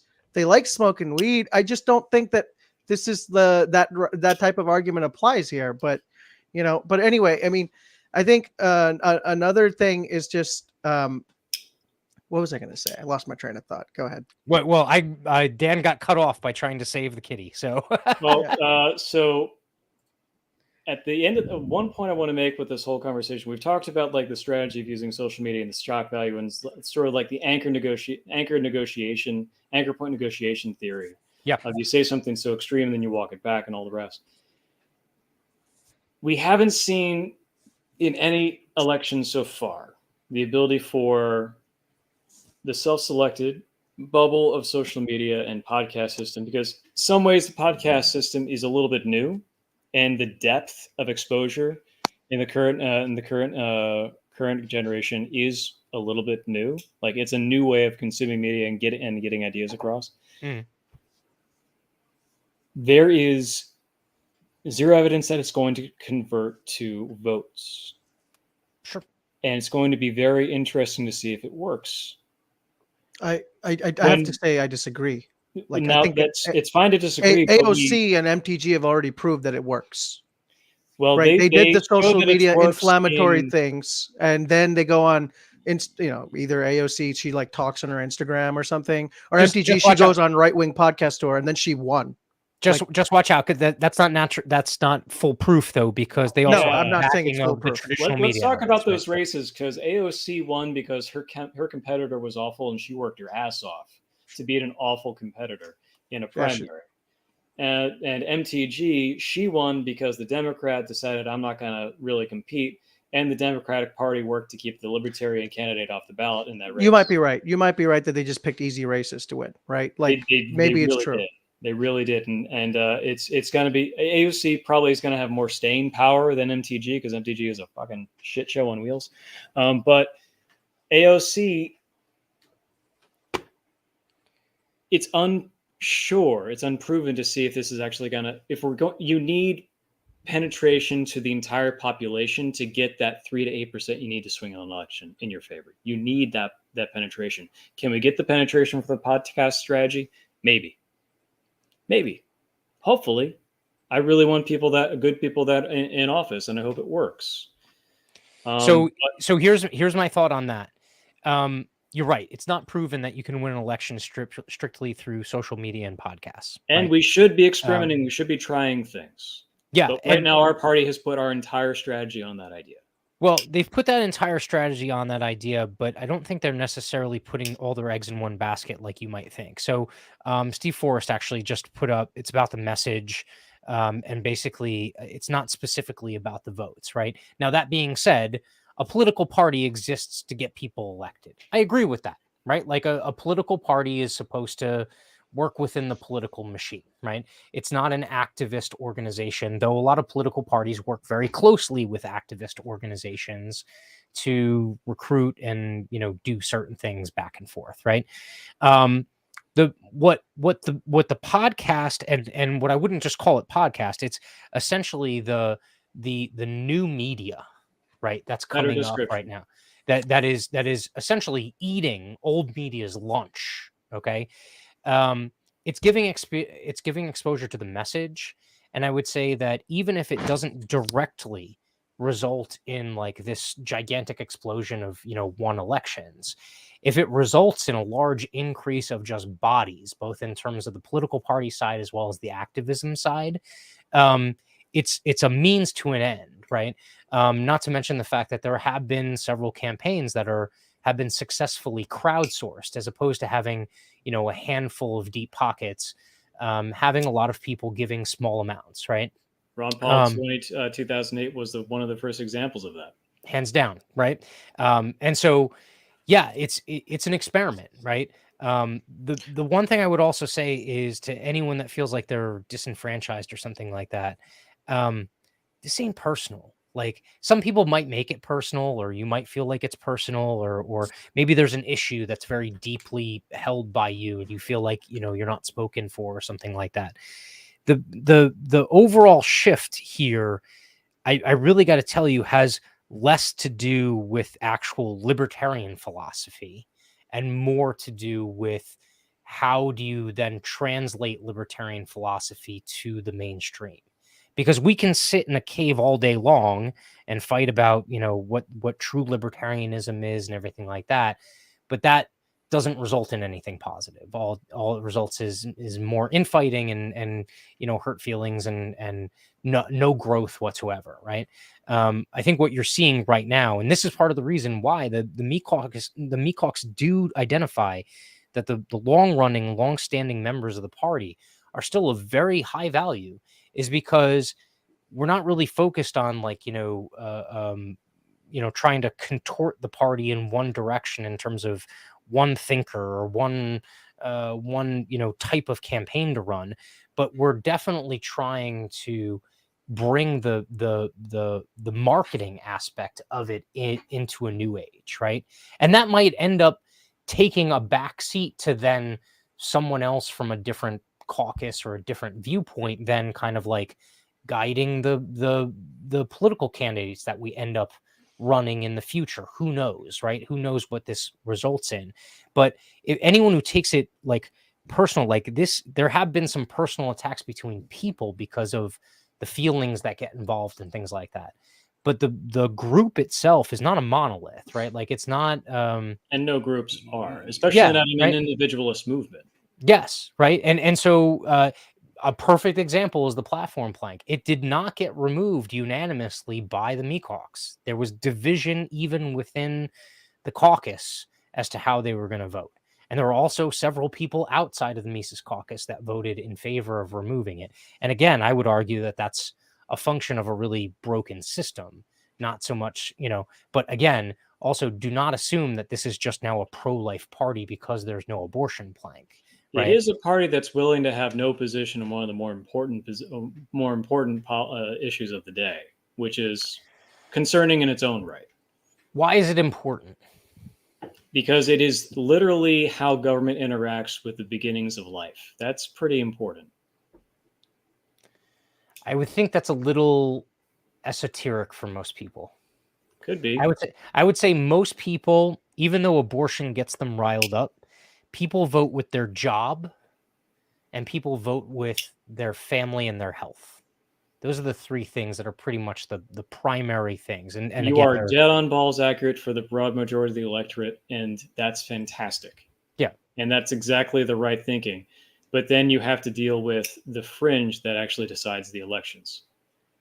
You have the two parts of the electorate. You have the groundswell general zeitgeist of the population that's moving in one direction. They worry about the jobs. They worry about their families' health, well-being. They worry about the whatever the big hairy monster in the room is. Yeah. And then you get the edge cases that have their very specific policy issues, and those edge cases are pursued by the political machines, because if you get enough of those percentages together, they equal a win. And why I keep on saying 3 to 8% in a two-party run, in a two-candidate race, if you can get 3 to 8% of the electorate to swing your way, you've won. Yeah, but that's really all the targeting you need. But here's the thing: we're not even in the conversation. Right? Like, if you want to attack all those kind of like edge, like margin kind of issues, you're never going to be able to speak to people on both sides of it. So you're always going to have to pick a side. And libertarians can't pick a side on abortion. We can't. Right? Like, you're either pro-state because you want the state to intervene and not allow for the murder of the child, words of pro-lifers, or you're pro enforcing the state's will on the life of the mother and that kind of thing. You're not going to pull voters in substantial enough size to hit those percentages. The people that you're going to pull are the people that don't vote right now, and they're not. I'm going to use double negatives. This is Frankie's going to kill me because of the grammar. They don't not vote because of abortion. if that makes sense.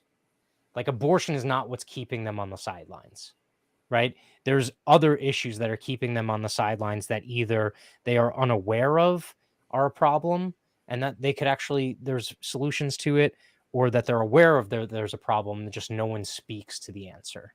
And I can't see either of those two things being addressed by, the bigotry plank or the abortion plank or anything like that, right? That will come into play once, we have candidates that are in major campaigns and they're at 30% and 40% when they're in a, two-way, three-way race, right? And I know it's not the most logical thing because the conversations largely has been, oh, we'll never win. We have candidates.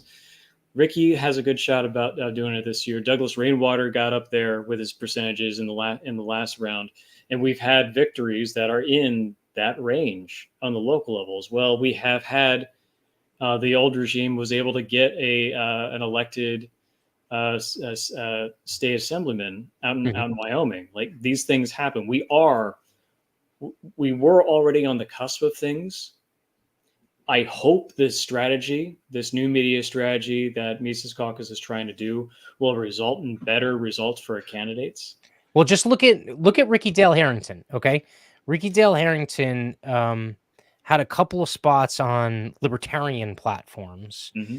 I can't think of him getting any of the like really big new media platforms exposure to, but he also had basically a solo debate where his competitor did not show up. Oh yeah, on TV, right? I wrote a long form physical letter of thanks to that TV station. Like, you guys, perfect journalistic integrity, guys. Thank you. So I fully believe that someone like Ricky Dale Harrington, who by the way is a minister, okay, and so some of these changes he might agree with and some he might not agree with, right? I think that puts him over the top, because I think that had he had that non-traditional media exposure, it would have been able to get him past those kind of like games that were being played by his competitor, where he basically decided that he didn't even have to show up to a debate. Like, and that's the game of the establishment. The game of the establishment is they don't deal in the world of idea versus idea. They deal in the world of dismissal. Yeah, well, dismissal and then propaganda versus propaganda, and whoever has the best propaganda wins. Like, that's what they deal with, right? They're not like us. Like, I know people get offended, but like libertarians are autistic, but they're autistic in an amazing good way, right? Like, we care about details and we dissect things and stuff like that. That's not representative of the broad electorate, unfortunately, right? The broad electorate really does. Like, the only reason propaganda is used is because it fucking works. Yeah. And so our choice is, and we ignore that at our peril. So our choice is we either get our own propaganda, right? Or we find a way to just undermine all of their propaganda. And that's really kind of... Go ahead, Nikhil. Yeah, I mean, that's pretty much the gist of it. I guess the Mises Caucus folks believe that the podcasters are better at propaganda. I think for a good reason they believe that, because of their audience sizes. And also they're better at dismantling the state's propaganda, which is mostly what their podcasts are about, just talking about the state's propaganda. All of these people, Dave Smith, Tom Woods, all these folks, right? So I think it's just, that's what it is. And let me just say one more thing. Like, the whole like social media, that strategy that you're talking about, I think it only applies to the big high profile races. There's a whole half of the Mises Caucus strategy, which is to do the day-to-day work of the party, which, Dan, that I'm interested in doing, and the Mises Caucus are doing, right? So that whole half, it's the idea is that, okay, we have a high profile race. This is where we employ the strategy. We have the people that are willing to take the personal defamation, whatever they might take, by saying all these really aggressive things on Twitter, right? Let those people duke it out. I don't go on Twitter. I'm here trying to fix the IT in the New Jersey Libertarian Party. You would drink a lot more scotch, my friend, if you did. Yeah, I mean, like, I just don't want to do that. Like, I'm not interested in it. Like, let the candidates who have the courage to do all of that and employ that strategy do that. And I think they will find success more. But that's the gamble, right? That's the gamble. But it's only for those high profile races. In the local races where we're looking at numbers that are not that big, the infrastructure is more important. Like, can we get volunteers out there? To walk around a township of 2,000 houses, knock on the doors 3 times. Can we get volunteers here? Like, can we get the volunteers there? Like, what do we need to do that? Well, we need to have a volunteer. Like, that's the stuff that the MECOCs are focused on at the local level. And I think, like, for example, in Pennsylvania, there's no MECOCs that are like, oh yeah, this whole strategy of getting 100-something libertarians are elected. Yeah, we're throwing that away. No, they're like, we got to replicate that, plus have like our delegate, the reason they wanted the delegate to go to, plus at the national level, we want to employ this particular social media strategy. And like you said, Dan, like, it's not even that edgelordy, honestly, from the LP side. We're not putting Jeremy Kauffman up there to write our tweets. It's Dave Smith, and he's saying conservative stuff. That's what I would say. Like, that's what I will say. Like, I think that's the main thing to people to recognize too. Like, at the local level, it's all about the same thing you've been working on. The whole party's been working on: infrastructure, ballot access. That's what everybody has to do at the local level. And when we do that well enough, hopefully, then we get some high profile candidate races where the candidates are so popular and good, then we can employ this social media strategy, get them on the podcast tour. So it's not just that, there's more to it. So that's what I wanted to add there. Yeah. All right. I want to be, we're going on almost 3 hours. This has been fun.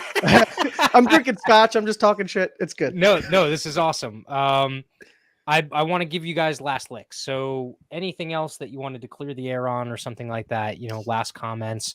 Obviously we could go deeper into this because this is going to be a constant thing. So we could do like a checkup later on too, if you guys want to do that, 6-12 months down the line. But I'll give you guys kind of last licks. Anything else that you kind of wanted to clear the air, or I feel like Costanza with the Festivus poll, like and any other grievances that you want to throw out, or the feats of strength. Which one do you want to do first? Dealer's choice. You'll go right ahead, man. I mean, most of what I'm saying, like, is that there's a cultural battle here that's happening with the way we speak. I think a lot of people are fed up being told that they shouldn't say these words or say those words or shouldn't do that. And the whole MECOC strategy is to appeal to people that are sick of that, language policing. And I think the whole strategy is let the podcasters and the people who are good at doing that on Twitter do their thing. And let's embrace them and saying, okay, let's let them drive membership. And then we do the infrastructure on the local level or whatever we need to do on the local level. So that's the whole strategy of the MECOCs. I hope it works. I know for a fact that when I went to Reno and I met the folks there, it reassured me much more. Because, I don't want to feel like my time and effort that's in this party is being wasted on some, some political gamble that has no feet underneath it, right? And it was reassuring.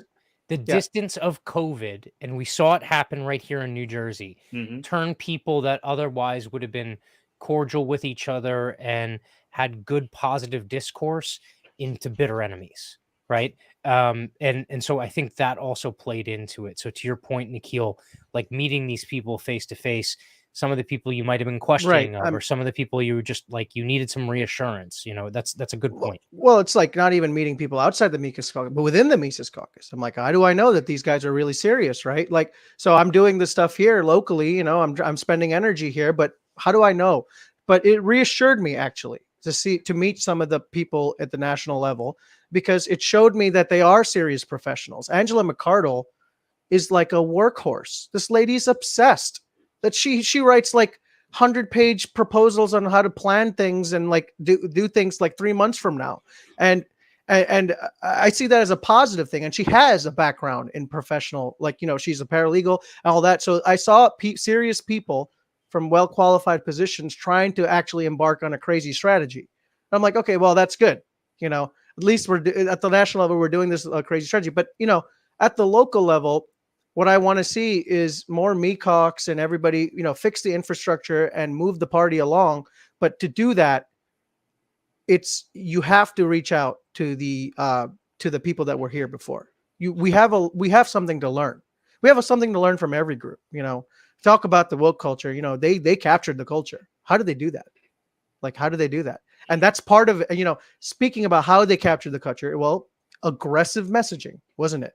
And I think that's what the Mecox are trying to capture at the national level. So, for people who are skeptical of that, just think about it. Just 10 years ago, you were allowed to enjoy comedians that you aren't allowed to do today. But why aren't you allowed to do it today? Because of aggressive messaging.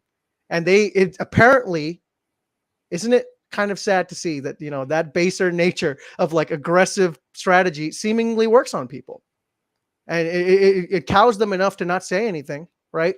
So maybe that aggressive messaging will work at national. We'll see. All right. But at the local level, it's all about the infrastructure and working together and activism and issue coalitions and local candidates. And that it just can't happen without that half of it. Right.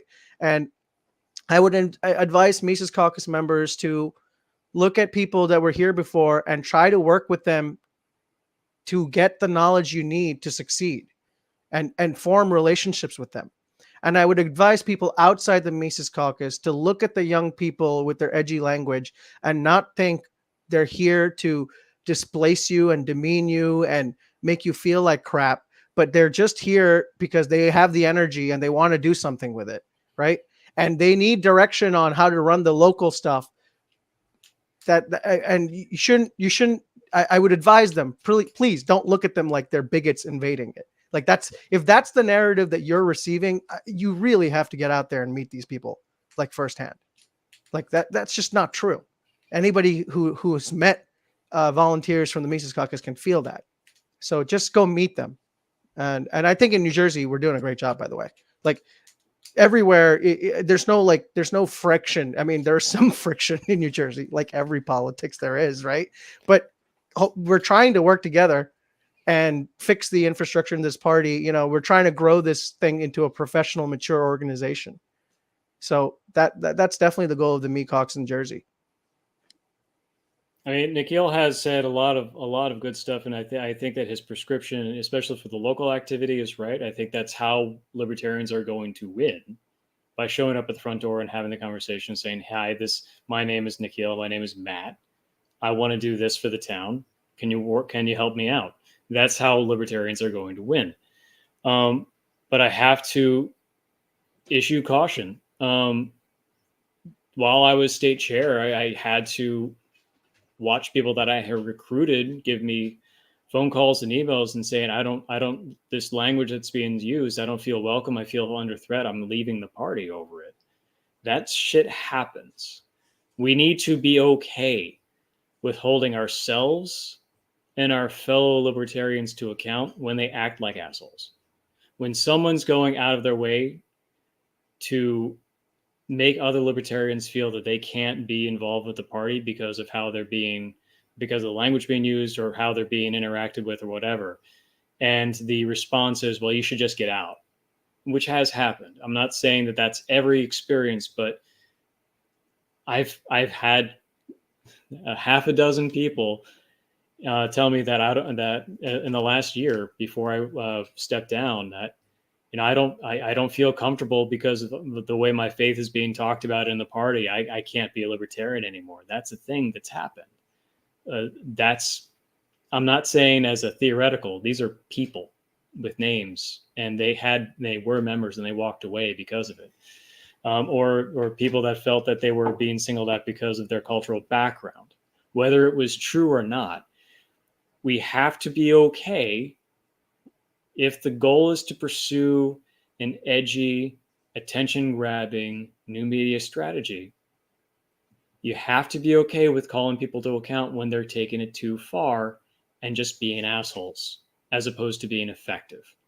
If I'm at a local libertarian meeting and someone starts going off about, oh, that damn Jew general over there, I shouldn't have to be the only one shouting out in the meeting, what the fuck are you talking about?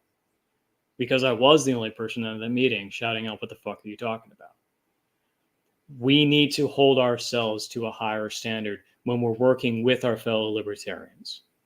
Because if we're just discounting someone because of their cultural background, like that story that was less than a month and a half ago, like, we need to pay attention to ourselves and hold ourselves to account. And I'm not talking about putting in bylaws or rules or regulations. I'm talking like someone's acting like an asshole. Hey, jackass, you're acting like an asshole. Stop it. Simple. Done. Make people feel welcome. If they're libertarians, make them feel welcome. But otherwise, just let people be. If they want to use pronouns in their profiles, great. Use pronouns in your profiles. Are you a libertarian? Cool. Come along with me on the journey to a free humanity. We can let some of this cultural bullshit go away, because otherwise we might go full other direction and make anti-woke the only thing we care about. I'm listening to what you said, Dan, and as a friend, I'm going to say you're acting like an asshole on Twitter, and I don't care, because guess what? You're getting engagement, aren't you? Seemingly it works. I don't know. Well, I would love to say I'm more successful on Twitter. Michael Heiss responded to you today, didn't he? Michael Heiss responded to you, didn't he, with your asshole? I've had a nice conversation with Michael. By the way, Michael, if you're listening, I respect the work you're able to do, but the dog's caught the car now, so what are you going to do next? And I'm going to keep holding people with power to account, because that's what libertarians do. That's fine. And in a voluntarist individual society, you are allowed to do that. What I would say is, the one thing I would say though, and I would caution people on the other side. Yes, hold people to account. If you think they're acting like an asshole, call them out on it. Let them explain what they were thinking or trying to say without calling them a bigot first, right? Like, there are certain things that are just inherently bigoted, and have no intelligence behind them. But if like there's gun something, control. well, yes, yeah, gun control is inherently bigoted. Why is aiming bigoted? What was that? Yeah. Why Two is hands? That's, you get the control. Yeah. So, but yeah, the one thing I would though say is, don't assume that people that are saying certain things are doing it to be intentionally anti you or anti who you relate to or the group that you're a part of, right? Ask questions. I run into that problem all the time. I will respond with a sarcastic comment because I'll basically assume the person is being confrontational if they're asking a question. And if that happens and I'm sarcastic, then, apply Dan's logic. Be like, hey, asshole, I'm actually asking a question and I want to know some information, right? Sometimes I find it hard to detach from Twitter world, right? Like, if that makes sense. Like, it's very hard to kind of like have a persona virtually and then have one in real life and then try and rectify where one of those starts and stops. That's also the problem that causes a lot of conflict amongst people inside and outside the Mises Caucus, is because they assume that they're their Twitter persona in real life, and they just aren't. They're like different people. They're like actually down to earth and cool to chat with and things like that. And it's just it's really tough to rectify. But no, look, I want to say thank you both for taking this substantial amount of time. I think more of these conversations have to happen, just because, again, we're 2 weeks in. More things are probably going to change as more decisions are made and things like that. And we have to have an open dialogue about it. So we've definitely talked to Rich Bone and a couple of other people about trying to get like a regular either Region 8 or New Jersey Libertarian Party specific, kind of long form, at least podcast, like an audio format. And I think that would be helpful, because you can only get so much from, say, like board meeting notes, Or activist email lists. Yeah, activist email lists, or reading or watching, past meetings and things like that. Especially when it comes to like the political jockeying versus the actual rationale part of things. So I definitely think there's some room for us to be more open, transparent, and communicative with everyone about kind of like those decisions that are happening. So if that makes sense. And as per Dan's suggestion, I plan to call every New Jersey Libertarian member and talk to them about their concerns. You know, it's like, yeah, I get it. It's like, who is this guy? It's like he's got like hair and he looks brown, and I don't know. He's talking a lot of stuff on this podcast, so definitely want to meet them and hear what they have to say. He's the libertarian Troy Polamalu. Well, I wish, man. That guy was yoked. At the end of the day, the goal is a free humanity. The goal is a free New Jersey. And everything else is kind of nonsense. But we also need to make sure that we maintain our own humanity as we go through it. You know, we need to understand that there are things that we can say that can truly hurt people's feelings or just be so amazingly insulting to the heritage and the memories of their families. You know, sometimes you just got to hold your tongue and tread lightly on certain things, you know, for God's sake. I'm not saying that you shouldn't be able to joke about things. Yep. But context is really fucking important. It is. But again, I will I'll end with this. This is very important. Regardless of the social media platform, I don't care who your friends are on Facebook and things like that. Social media is not real life. Meet people where they are. Either like if you're directly talking with them, like directly messaging them, do homage. That's better, right? Yeah, like coffee, meet in real life, talk on the phone. Okay, do not rely just on social media because, again, to your point, Dan, in terms of like context and stuff like that, sometimes the context could be something that you didn't perceive it as the poster, or they didn't perceive it as the one reading it.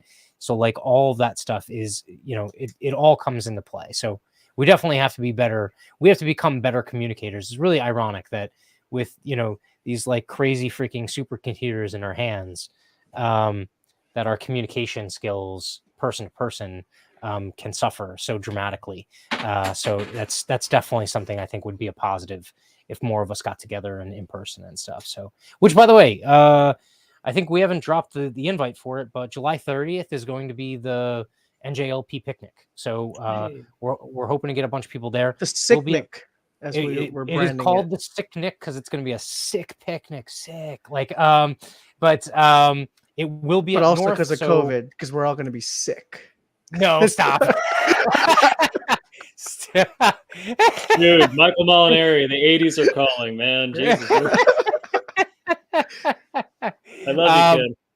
Yeah, so, but that being said, we will have a picnic coming up on July 30th. So if you can make it, you're in the NJLP, or if you're curious of the Libertarian Party and you're in the New Jersey area, definitely stop by and keep tabs on that. And then we got a bunch of other stuff coming up. We got some activist things that are going to be happening too. So it's going to be really fantastic. So we have an entire event calendar that we're going to roll out. So look forward to all that. Good. Yep. And please come, even if you can't volunteer, just come be a part of it and hang out and have fun and do fun libertarian liberty shit. I hope it's fun. We're going to try to bring the fun. Yeah. Yeah. So do you think any members are going to extend the business meeting portion? It'll be maybe, the business meetings are fun to me. It's whatever. When I see like some of these guys like Ken Starr and all these people doing the procedural stuff, maybe it's just the dork in me. I'm like, wow, look at that. I love it. I don't know. I love it. It's just a masochist in me. I don't know. Already gone down the rabbit hole, Nikhil. There's no turning back. You're honestly, if you're going to demonstrate how democracy is supposed to work, this is how it looks like. People really sticking to the letter and all that. So it's consistent. To me, it's like showing how consistent we are, and I appreciate it. It sounds like Nikhil's been ripping up the pages of Robert's rules and snorting them. But I appreciate the people that keep me. I appreciate the people that keep me honest. Just be glad our bylaws are better than the bylaws of LP Delaware, because all that bullshit that happened in LP Delaware was technically correct under their bylaws, and that should scare everybody. Yeah. Very good point. All right, everyone. We'll definitely have to do another one of these. Thank you for tuning in and sticking it out with us. I appreciate everyone who commented, took part, and if you watch the recorded version of this, please give it a thumbs up wherever you're watching and share it out there. And if you're in the NJLP, thank you for tuning in, because I think this goes a long way to building that kind of camaraderie. So with that, wish everyone a good night. I'll be back regular scheduled time Monday at 9 p.m. So peace, everyone. Bye, guys. Take care. Thanks, guys.